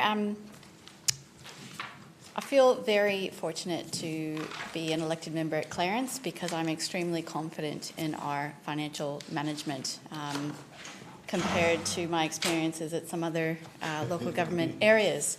I think we do an exceptional job in this space, and I very much thank the council staff who are responsible for ensuring that we are financially sound. We have workshopped this, discussed it to a great extent, so I'm very happy to support it this evening. Thank you, Councillor Hunter. Councillor James. Yes, thank you, Mr Mayor. I'm glad that we are going to deal with these ad seriatim. And B, C, D, E and F I will support, but I have, obviously, I will have make a contribution in relation to Part A when we start to... To be clear, we stop the clock, please. To be clear, we won't be having 5 minutes to throw at every... That's right. So we'll just talk now to all 5. I will. Thank you very much. Yes. To the recommendation. Thank you very much. Yes, look, on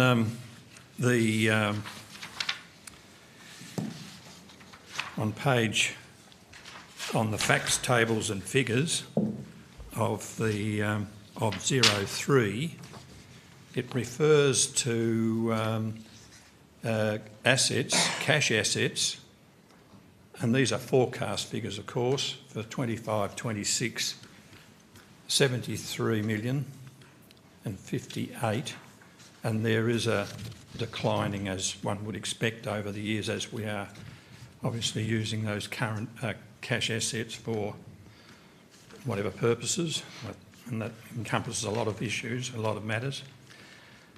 But what I really would like to understand is that the infrastructure, on the same page under net assets or infrastructure renewal reserve, there is a declining 39 million, and then it peters out to 18 million in 34-35. Does that mean that we are going to hit the renewal reserve to undertake some of these projects that we haven't approved yet, but we are forecasting to approve them in that over that term? And given that we are running down the infrastructure renewal reserve over the course of that 10 years, and these are forecasts, of course, does that mean that we are not going to top up our reserves through apportionment of the rate revenue as we would normally do as part of the annual process? So it just seems to me as if we're running down our infrastructure renewal reserve, and that may be an issue for us if we have a natural disaster or something where we need to actually use those funds for something out of the ordinary. So I just would like a clarification on that. If it'd be Thank you, Councillor James. I note the line below that, though, is other cash-backed reserves is on the other trajectory, on the way up. But Ms Murray, you could probably provide a more succinct answer, please. Thank you. Through you, Mayor. Yes, we could continue to use the renewal reserves like we do every budget cycle. As you all have seen earlier this year with our 10-year asset management plans, the cycle for the renewal works is on the incline up for the next, say, 5 to 10 years. However, then we start seeing it level off. So that's when our funds will continue to go up after the decline initially.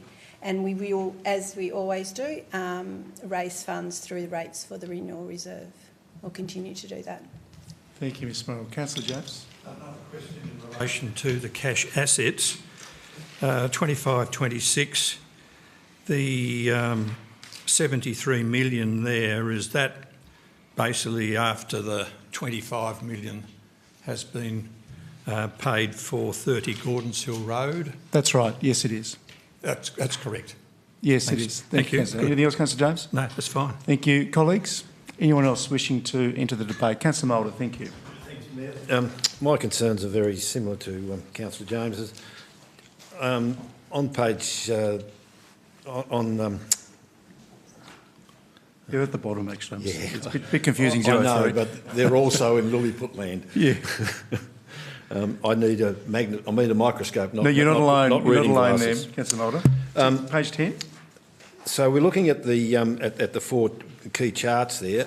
The surplus over the trajectory over the 10 years is up 50%. Our own source income is up 50%.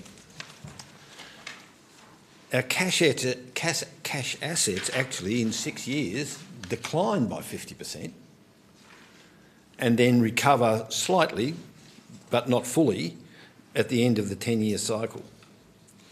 Like Alderman James, I've got some deep concerns about the infrastructure and your renewal reserve. The fact that this is going to drop right off by 50% over the 10-year period. Now, I wasn't on council, but some here were, when our former CEO came on board and established the Infrastructure Renewal Reserve.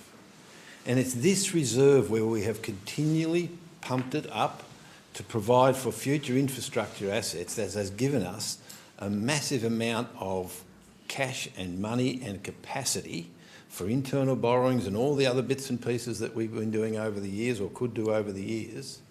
And then you compare it to the Hobart City Council, I shall be a little bit more blunt, and where they are in a continual deficit cycle and they gloss it over it. But they're in deep. And can I tell you that in this uncertain environment, internationally, not talking about the state government is not alone in ending up in a huge debt spiral mainly because of COVID and because of trying to build their way out of COVID, you know, when supply wasn't there, when the resources weren't there. These are economic cycles. And now we've got someone in the United States who wants to turn the rest of the world into his mine. How dare you process your own minerals, because we'll hit you with levies if you don't. We do all the manufacturing, you just dig it up, chop it up and sell it out. Now, we are entering into this stormy environment. And this council actually survived COVID. The only council that had a freeze on its rates revenue, but still managed a surplus budget for the COVID years. Everyone else went into the hole. Everyone else threw money around the place, but this council could manage that. And it managed it because of the excellent financial management that we've had all over the years. And my concern is that we are now going to run down the Infrastructure Renewal Reserve. We're going to take all the hay out of the barn. So what are the cows going to eat next year? What are cows going to eat next decade? This has been a buffer. This has been one of the reasons. This has been one of the reasons that Clarence, given its size and its financial responsibility, has been able to withstand it. This is probably the reason why we don't get any much grant funding from the state government, because A, we're not in the marginal electorate, but anyway, but because they have walked away from the opportunity to reform all those little tin pot councils that survive on their grants. Instead of saying to those councils, get your act together, become responsible, become like Clarence, then we won't have to be dishing out these grants to you, because you'll be big enough to be sustainable in your own right. Yet here we go. We have an aspirational projects target running around, something I've argued against for a long time. What we need to be doing is if you're going to have this thing, aren't there any footpaths that need fixing out there if you want to spend money on infrastructure? Aren't there any roads and streets? Aren't there any parks that need building? Aren't there any social infrastructure things that we could be spending this money on? Don't tell me we don't need this infrastructure reserve. Or if you do, come and have a walk down some of the streets that I walk regularly and see whether we need better multi-user laneways, better parks, better mobility access for mobility scooters, bicycles, and the iniquitous scooters which are going to come on us. So my concern is that I'm all for everything here, but we should not be running this infrastructural reserve down. That's our pot of gold. Thank you, Councillor Mulder. Councillor Walker, thank you. Thank you. It seems that points B to F are not getting so much of the conversation. I might maintain that trend. Point A is the long-term financial management plan. Like all things long-term, in the end it dies. It's, if you like, a guide. It's not a hard and fast, baked-in recipe that has to be followed to the nth. It's setting a direction. I'll make a few points around, and I think it is important to talk about the infrastructure renewal reserve, because that's part of the inheritance we, as the council class of 2022, have inherited from councils past. And yes, that was changes that largely, I think, occurred, if you like, under the Paul Barter era, and I thank both those gentlemen for their long-term foresight, and I thank the councils past for largely adopting that. One of the reasons, or the reason, that a renewal was built up was for the reason to sort of look at in the same way that Clarence was developed. It was, for a long time, a farming area prior to the bridge and a few little settlements here and there, and then the floating bridge came and life changed, and more so again with the next bridge. What that's meant is that, unlike to some degree a place like Hobart City, infrastructure wasn't incrementally rolled out. There were periods where there were great swathes of infrastructure put out in the terms of footpaths and indeed stormwater, and that's why it's designed to meet those needs when they come, because they are lumpy. They're not coming on a year-on-year linear basis. They're sort of these big things that are projected. So it was always planned with good planning that yes, we build up and then we glide lower. Do footpaths matter? Absolutely, and I think I'll probably have more to say about things like that in the rates section. A lot of day-to-day stuff is a prioritisation issue with council, and I do have some issues with how the collective prioritises matters, because I think it's in many cases the hard and fast infrastructure that our community values the most and that wants their expectations met around. Certainly the scope for mission creep and unfunded mandates is live and well in council, because you can make a case that council should pretty much be doing anything. It was interesting too that the COVID budget was brought up. That was something that I was around with, and it wasn't a surplus from memory. I think it was a balanced budget, and that was a lot of hard work, and I thank CFOs past, CFOs present, and I thank the CEO indeed for the hard work that we went through in that time. We came out in pretty good shape, But that was an amazing effort also, I think, of the collective around the table as we worked hard and looked for every single cent that could be saved, argued and agonised over the ramifications of taking something out or keeping it in. And yes, again, we were able to do that all in the light of the inheritance that was bequeathed to us from councils past. So I could make lots of criticisms of the long-term financial management plan. It's a sound document, however, and it's not my plan. It's a plan of the wider organisation, and I think it's durable, and I think it's something that should be supported as we go through all these matters in an ad seriatim voting fashion. Thank you, Councillor Walker. Any other colleagues wishing to make a contribution?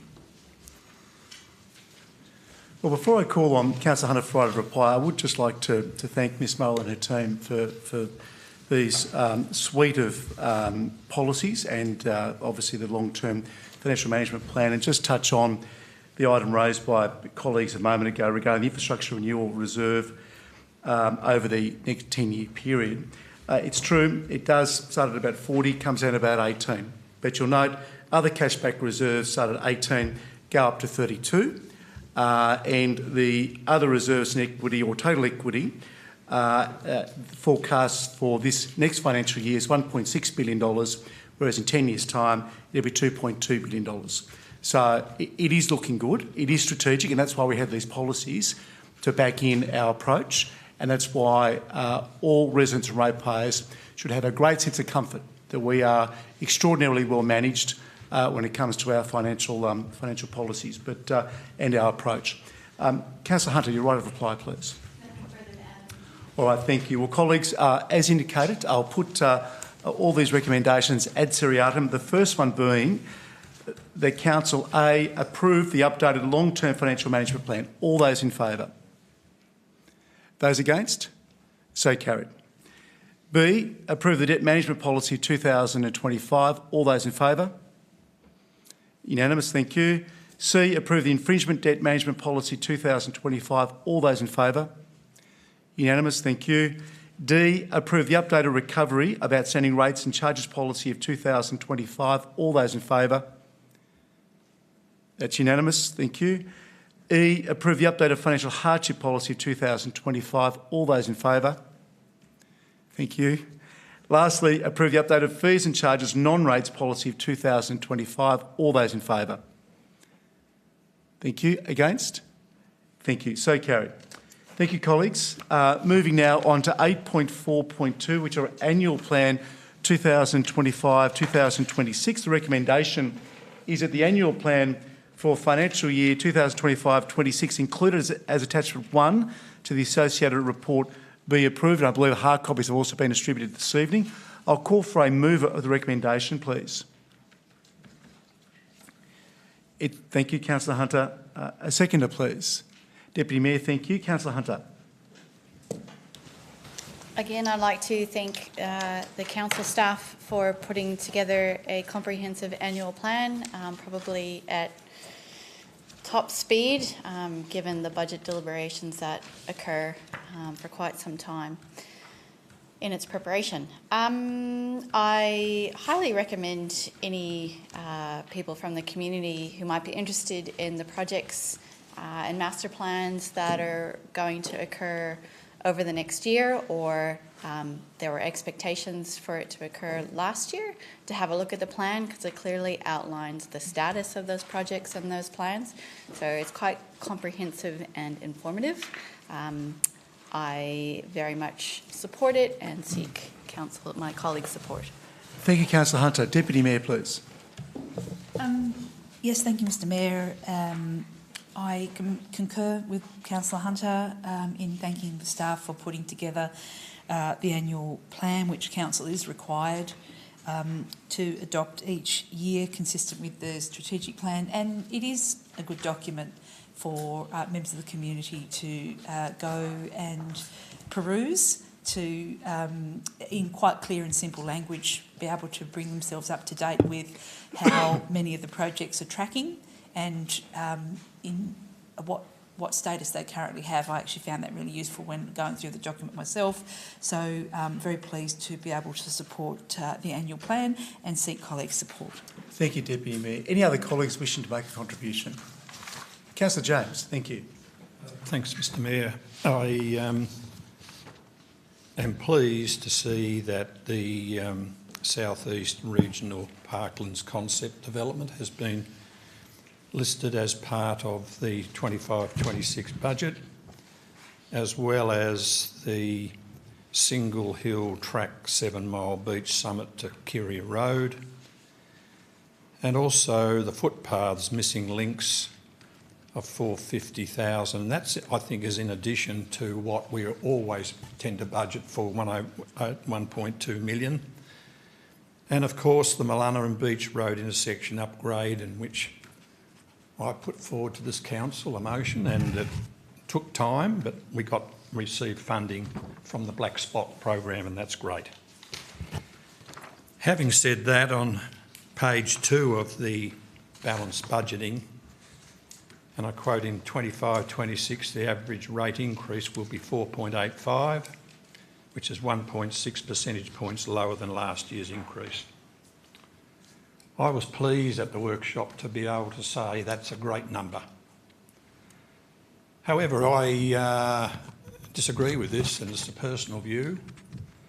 I think the average rate increase will be in excess of that, and that's a personal view, and it will be close to 5.2. And that's when we actually come to striking the rate, so I'll have a little bit more to say about that. So I'm in a dilemma here. I support these capital works programs, and of course the investing in the essentials, 8.29 million towards improving paths, curves and pedestrian. But I do not agree with that paragraph on page 2. It's more than 4.85. So reluctantly, if we could say an average increase in excess of 4.85, I would support it. But as it stands here at the moment, the average rate increase will be 4.85 and so on, and reluctantly I cannot support the annual plan. Any other colleagues wishing to make a contribution? Oh, Councillor Goyne, sorry. Thank you. I just wanted to add that, yes, it is a wonderful document for the community to read. I would like to add that if possible, it might be nice for those projects like the Lauderdale Canal Master Plan that says on hold to maybe have a hold timeline, just so that those of us in the community can have some hope for something in the future. Thank you, Councillor Goyne. Any other colleagues wishing to make a contribution? Of course, those of us amongst us who are environmentally conscious will probably look at it online, but you'll be pleased to note this fantastic presentation is on recycled paper, I believe, for the first time ever. So, Ms Wicks, to you and your team, thank you very much. It really is a quality document, and one that has a lot of good news to share with our community. So thank you for the production of this document. Councillor Hunter, your right of reply, please. Thank you for the contributions. Yes, I don't disagree that it would be nice to have some timelines in some instances. However, I can speak to the Lauderdale Master Plan because I inquire about it regularly. It's hard to specify a time frame for things such as that, where we're actually waiting for DSG to make a decision, which who knows when that could be, unfortunately. I'm also a little bit perplexed by Councillor James' point.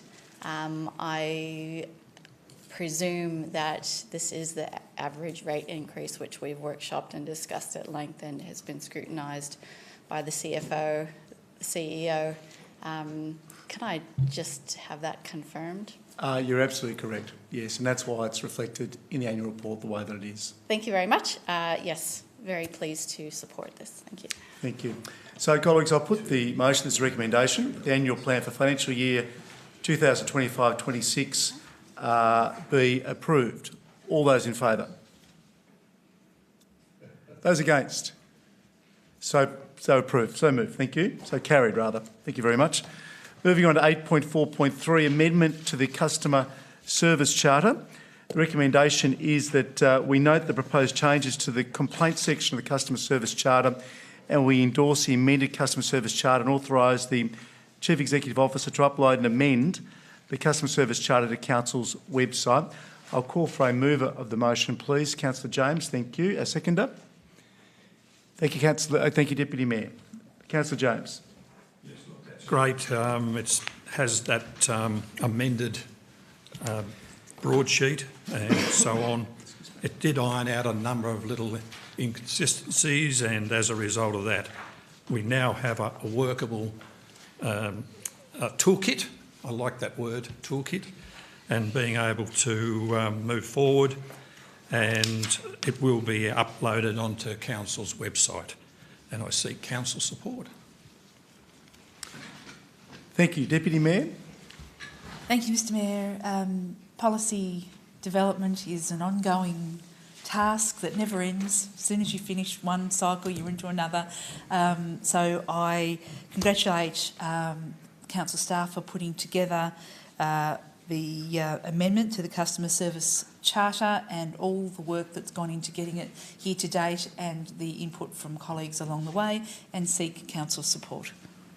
Thank you, Deputy Mayor. Any other colleagues wishing to make a contribution here? Well, there being none, I'll put the motion that is... Councillor James, would you like to reply? Seek Council support. Thank you. I'll put the recommendation. All those in favour? Unanimously. Thank you very much, colleagues. Moving now on to item 8.4.4, which is the rates and charges financial year 2025-26. Now, there is a slightly revised amendment, slightly revised motion that's been circulated. I hope all colleagues have had a chance to look at that. What that is under, on page 335, under 2 general rates, 2.2D, it ought to read, this is the amended motion, it now does read, 0.37647684 cents in a dollar, as opposed to what was there previously, which was 0.03, etc. So to be clear, the amended motion that I'll put in a moment is a 2.2D starts with 0.37647684 cents in the dollar of capital value. So, with that amended motion, I'll call for a mover, please, of that amended motion. For our rates and charges, thank you, Councillor Hume, and seconded, Councillor Goyne. Thank you very much. Councillor Hume, thank you. And can I just say that was a typo. If Treasury can do it, we occasionally make typo errors as well, but the CFO picked it up very quickly. So thank you, CFO. Thank you, Mayor. And if the CFO hadn't picked it up, I did notice that as I was reading the agenda and was going to question it, but it did seem like a rather low rate for quarry and mining purposes. Well, if we didn't pick it up, it would have been to the cost of about $20,000. So thank goodness we picked it up. Councillor Hume, you have the call. Yeah, I guess I've made these points in a previous debate, but yes, our rating increase is above inflation. But as I've said before, when it comes to rating, often there's a lot of focus, or hyper-focus in the media on the level of increase in rates, and they're always talking about different councils and how much they're increasing rates by. But if we're going to compare apples with apples and be fair, to Clarence and to other councils, then really I think a more valid comparison is to look at the level of rates comparatively, and we had that comparison done through part of the budget setting and rate setting process when we discussed it in workshops, and Clarence is actually one of the lowest rating municipalities in southern Tasmania, which I think is an excellent achievement, particularly when we also deliver a level of financial sustainability, but are in my opinion, delivering quality infrastructure, excellent services in a city that is growing quite rapidly and has very big infrastructure demands. And a lot of that, I think, is a credit to the staff and the advice that they give and the financial strategies that they recommend to us for approval. But it's also a credit to councillors and I believe, not just colleagues around this table, but on councils past who have queried that advice, accepted that advice, endorsed those strategies, and provided strong governance to complement the excellent expert advice and the hard work that goes into setting these budgets. I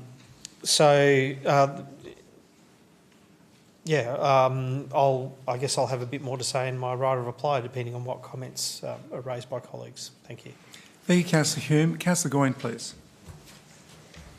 I too would like to thank the staff for all the hard work that goes into this particular area. I know I sometimes wonder what's worse, the deciding of the rates or the planning side of council.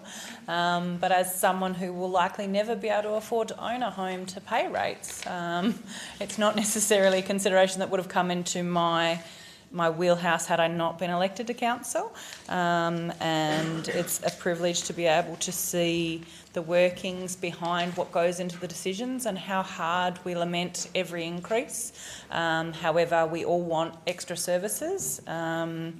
So I seek colleagues' support in adopting the rates and charges for the financial year. Thank you, Councillor Goyne. Any other colleagues wishing to enter the debate? Councillor James, thank you. Thank you, and this is the opportunity that I've been waiting for, because I sat through 99% of the workshops and participated in all of those discussions in relation to this. And I might add that on page 343 we do get a mention, the Deputy Mayor and myself, as a part of the rating change to short stay visitor accommodation, and that was considered at the workshops. And I'm pleased to say that that rating has now been incorporated within the rates, increase in the rates that AC Properties return as a long-term market rental. And also that doubling of the residential rate for general and stormwater were considered as a more appropriate figure as part of that charging of those rates at that amount. The other thing is that in the annual plan it referred to 4.85, and it was 4.85 right through the process until we, in my opinion, we received some information about a fixed charge, and that's referred to in the paperwork as part of 345, and that says Council considered collecting 20% off the general rate through a fixed charge to be most fair and equitable sharing of the general rate burden. And that was chosen, which represents 20% of the general rate raised in the 25-26. That's all in the documentation. But then I observed, and it's my reading of the document, with the fixed charge of 410, as I said, 20% of the general rate, and that, it seems to me, is for low income earners, that the rate increase will be in excess of 5.2%. Now, I'm not saying that that is going to be applicable across the board, because there are gives and takes in relation to that. But for low income earners, they are going to, in my opinion, be having to pay a rate increase of in the vicinity of 5.4 or thereabouts. It does fluctuate. For some of the high income earners, then that may decrease because over the cost of the general rate across the city. But I'm particularly concerned about the low income earners, and they, in my opinion, have been disadvantaged by this, and their rate increase will be, in my opinion, 5.4, 5.5.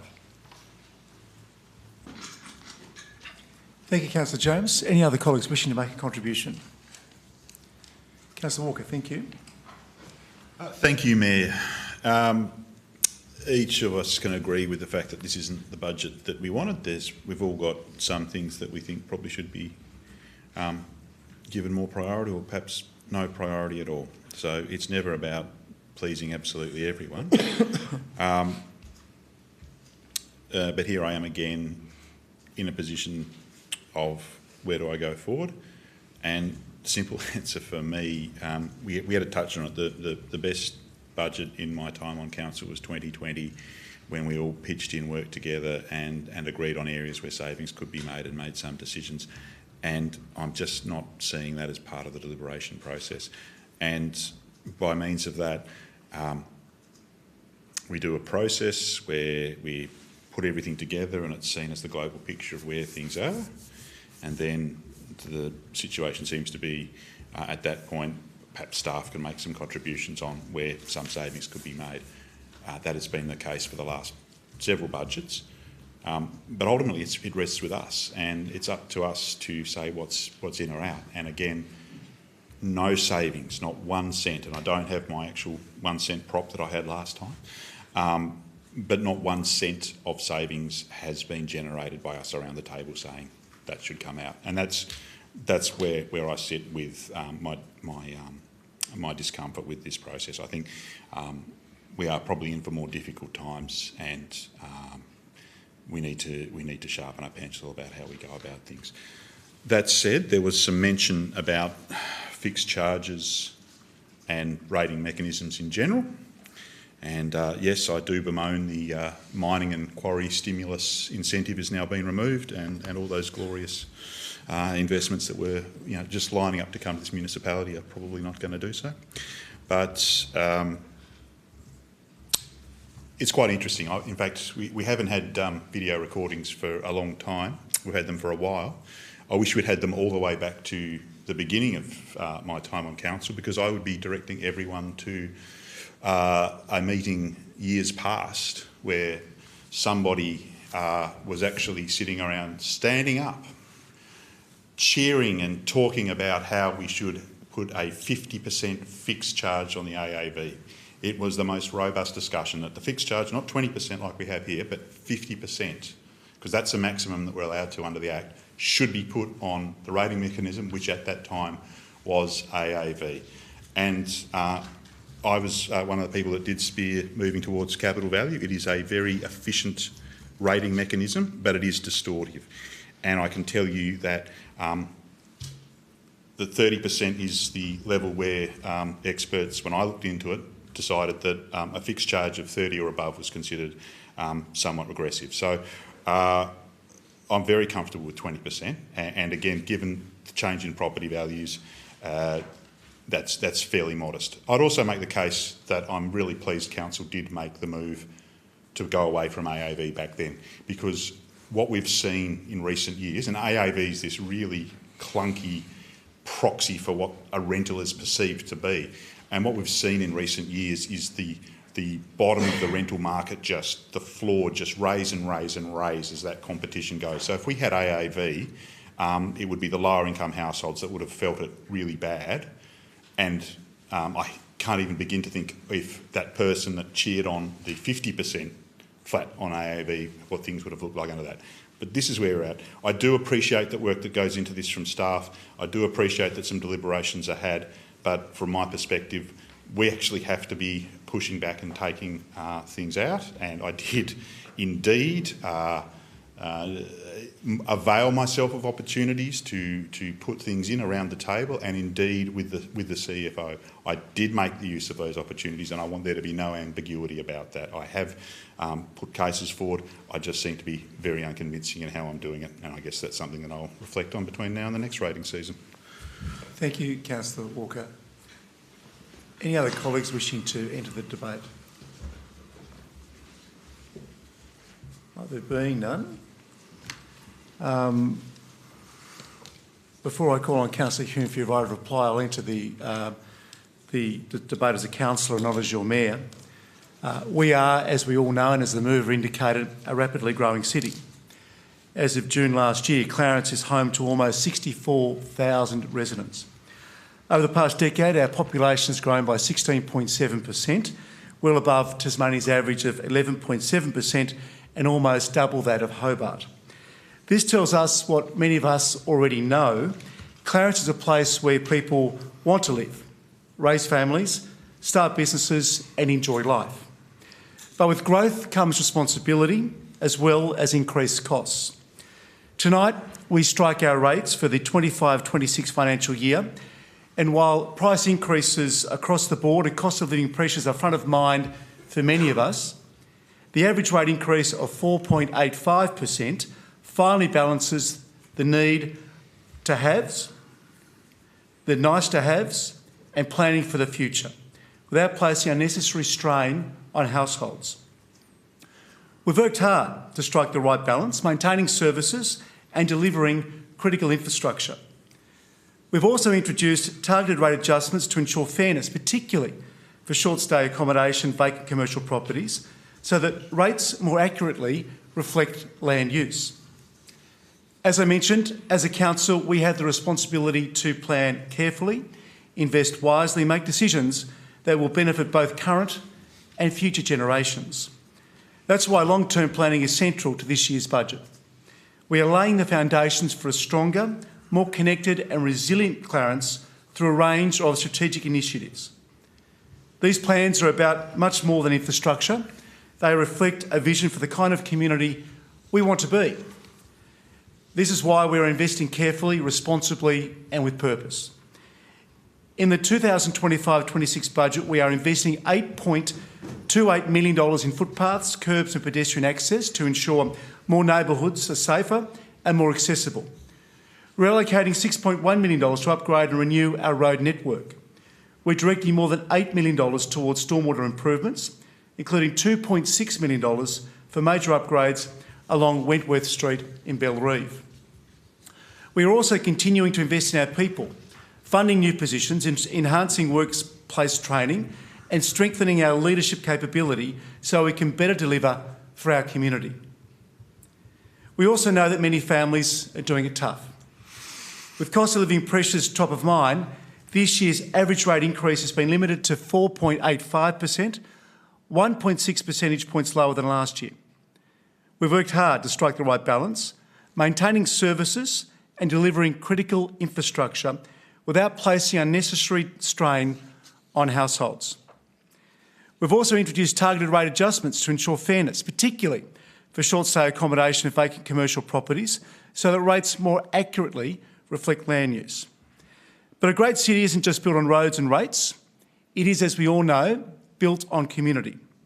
That's why this budget also includes $710,000 for the redevelopment of Rosny Early Learning, $200,000 for the next stage of planning on the Rosny Farm Creative Industries Precinct, and $723,000 for improvements to our sports grounds and facilities. We are supporting youth engagement through the new Rugby Youth Centre, advancing our Reconciliation Action Plan and delivering inclusive events that celebrate our city's growing cultural diversity.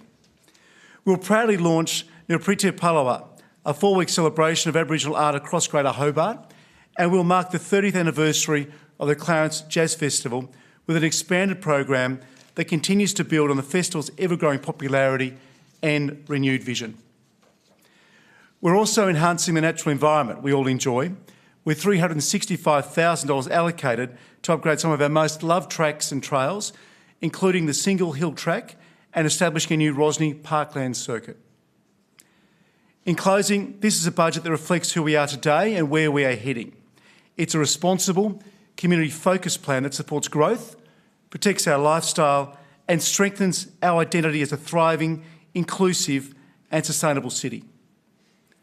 Colleagues, together we are shaping the future of Clarence. Councillor Hume, your right of reply, please. Thank you, Mayor.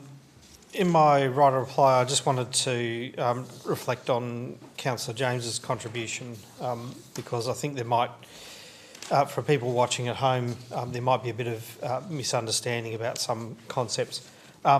The average rate increase is 4.85%.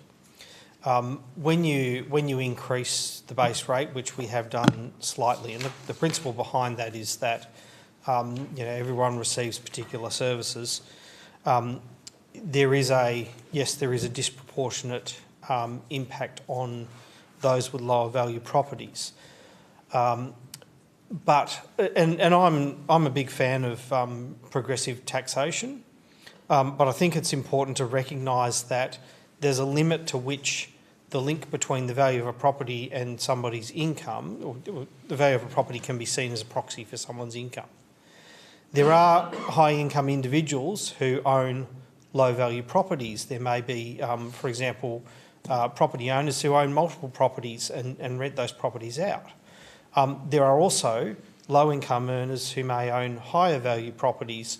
For example, there are some baby boomers in our city who are on low incomes because they've worked over their life. They bought houses when property values were a lot lower than they are proportionally today, and they've worked through their life and retired on a pension, and those people, while they may have high value properties, don't necessarily have high incomes. So I think we need to get away from this idea that, and yes, it may be true to a degree, but there is a limit to that degree to which property values are a proxy for income.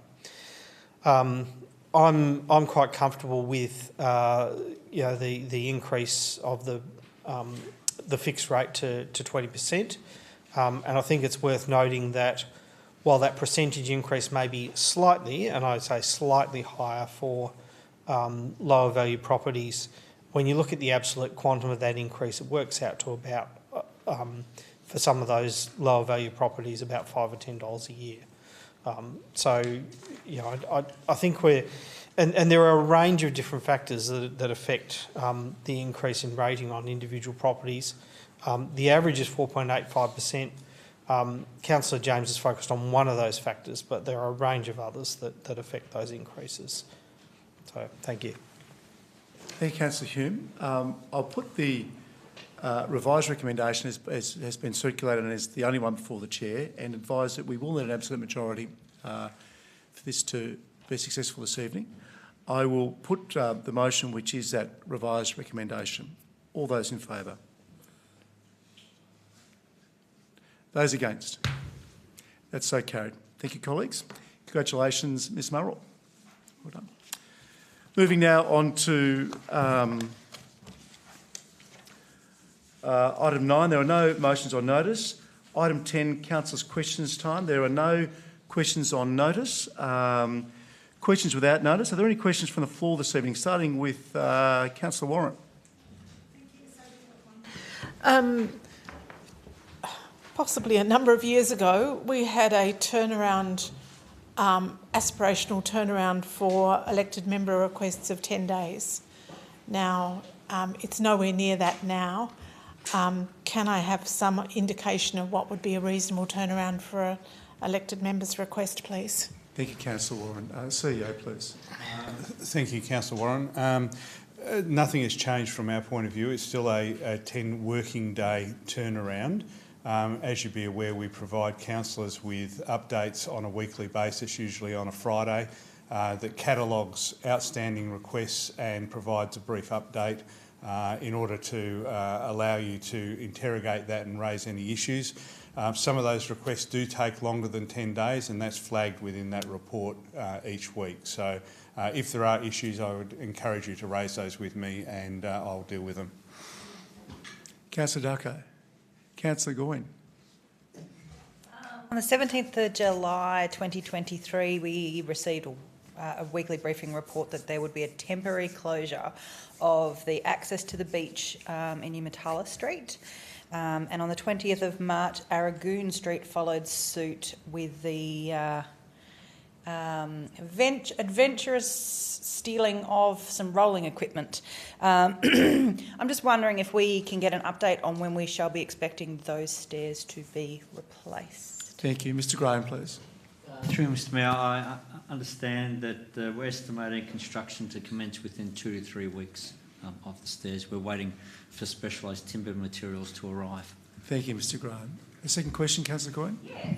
As a member of the Tangara Recreational Trails Committee, the other members have expressed some concerns with the new council website that it is no longer very easy to find the Tangara Recreational Trails website. You have to kind of go hunting for it, and some of the brochure information is actually now outdated.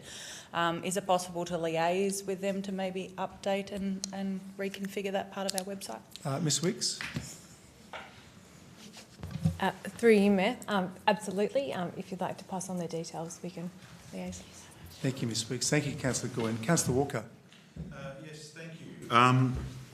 I note since our last meeting, an election has indeed been called, and I'd reflect back sort of to the previous election where council put together, I'm going to say the ELT, yourself and other people put together, if you like, a priority list of aspirations that council would like to see occur.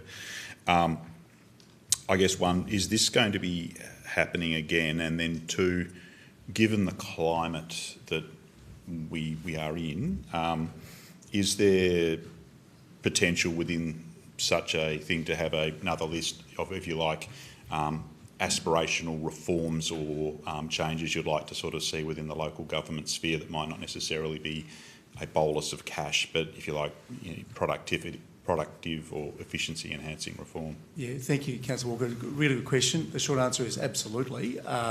We have, as you know, the prospectuses from both the recent federal and also the not too distant 2024 state election. We obviously now have our priorities from our annual plan, so we will be updating those once we know who the candidates are. Clearly, the two major parties have not yet endorsed their candidates. I think something's happening tomorrow night in your neck of the woods, but once the candidates are announced, we'll be certainly approaching them, absolutely.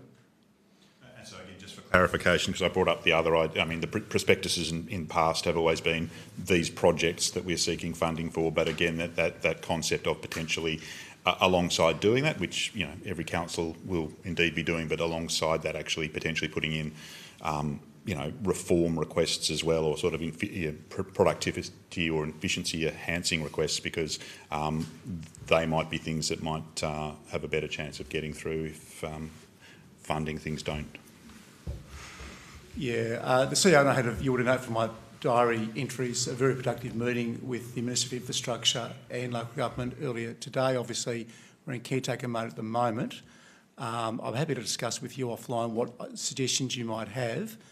But what has been problematic in previous elections, of course, is that candidates run around and promise money to certain sporting groups, and then council are left having to manage those projects. And it isn't always the best outcome for all parties involved. But I certainly take your suggestion with regards to productivity, dividends and efficiencies, something that we all should be aiming towards. So thank you. Councillor Jones. Two questions. Firstly, we've just passed struck the rates for 25-26, and so my question is, will there be a transfer of some of the rate revenue to top up the cash reserves that we actually have drawn down from Thank for you. the purchase of 30 Gordons Hill Road, please? Ms Merrill. Through you, Mayor. No, not through the rates. The reserve will just give me a short time it is required, then we will replenish it by borrowings, which was agreed at the council meeting. Thank you very much. Second question, Councillor Jones. Yes, second question is, we note that there has been some drilling from a private contractor on the Shambroad site at Kangaroo Bay.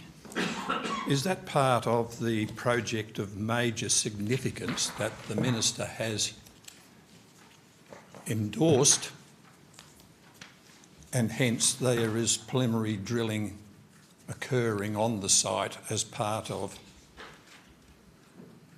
the approval for the project of major significance on the Shambroad development site? Thank you, Councillor Jones. As you know, there was a report sent out to all councillors informing them as to what that was involving.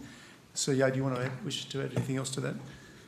No, the advice in the memo stands. It's preliminary work as part of the early processes to make an application for planning approval through the major projects process. Thank you. Councillor Hume. Thank you, Mayor. I just have one question tonight, which is a while back, and I think it may have been last year, possibly even the year before, I'm not sure, but there was going to be a session organised, an information session with the Brain Injury Association of Tasmania, talking about their National Assistance Card, which is available nationally for people with brain injury, but was on a limited trial in Tasmania for people with autism, but has now been expanded nationally for that cohort of people. And for some reason that session was postponed, but I don't think it's been revived. I'm just wondering if we could progress that. I'm sure we can. Ms Coburn, anything you'd like to add on this? Through you, Mayor. No, I don't have an update on that right now, but I'll certainly discuss with my officers and come back to you with an answer on a revised date for that one. Thank you, Ms Coburn. Just the one, Councillor Hume. Thank you. Councillor Hunter. Yes, I have two questions this evening. The first one is in relation to the disc golf at 7 Mile Beach, and my family and I recently discovered it after meeting with the president of Disc Golf Tasmania.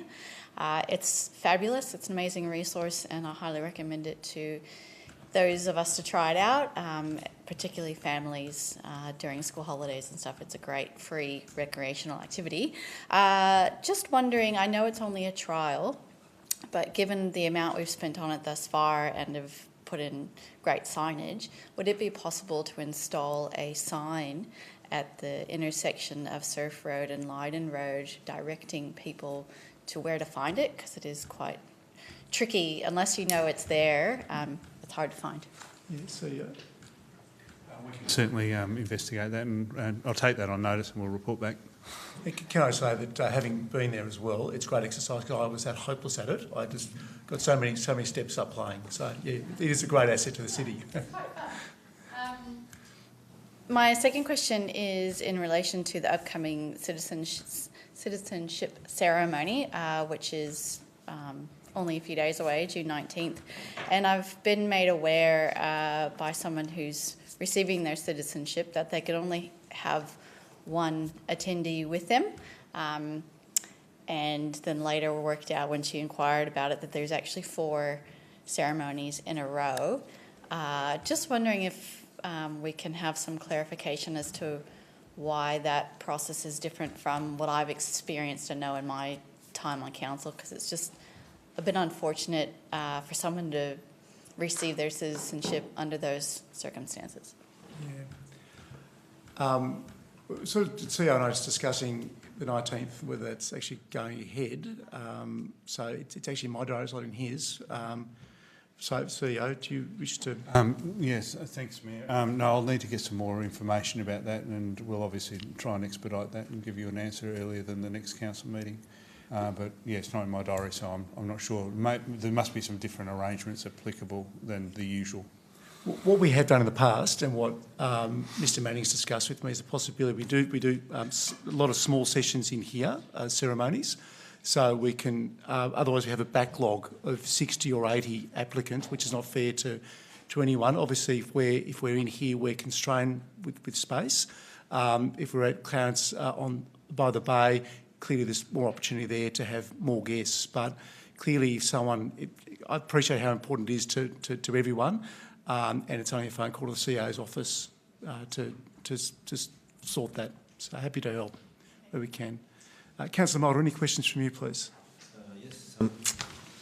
I have one question which relates to do we have any further information on progress or otherwise of the Rosny Hill Hotel development or the Kangaroo Bay Boulevard, and at what stage do we say build it or go away? So, yeah. Thank you. And I appreciate that this question has come up several times. We have been working through a process to understand contractually where we're at with both those projects. And it's not appropriate that I provide an answer in open council, but I am happy to provide an update via a confidential memo.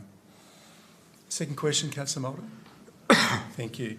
The Deputy Mayor tells me she doesn't have a question. So that being the case, I'll call for a motion to move into closed meeting, please. Move Councillor Goyne, second Councillor Walker. All those in favour? That's unanimous. Thank you, colleagues. Well, thank you to those members of the public who joined us in person this evening, those joining us from luxury of their lounge rooms. Thank you. We look forward to seeing you again in the very near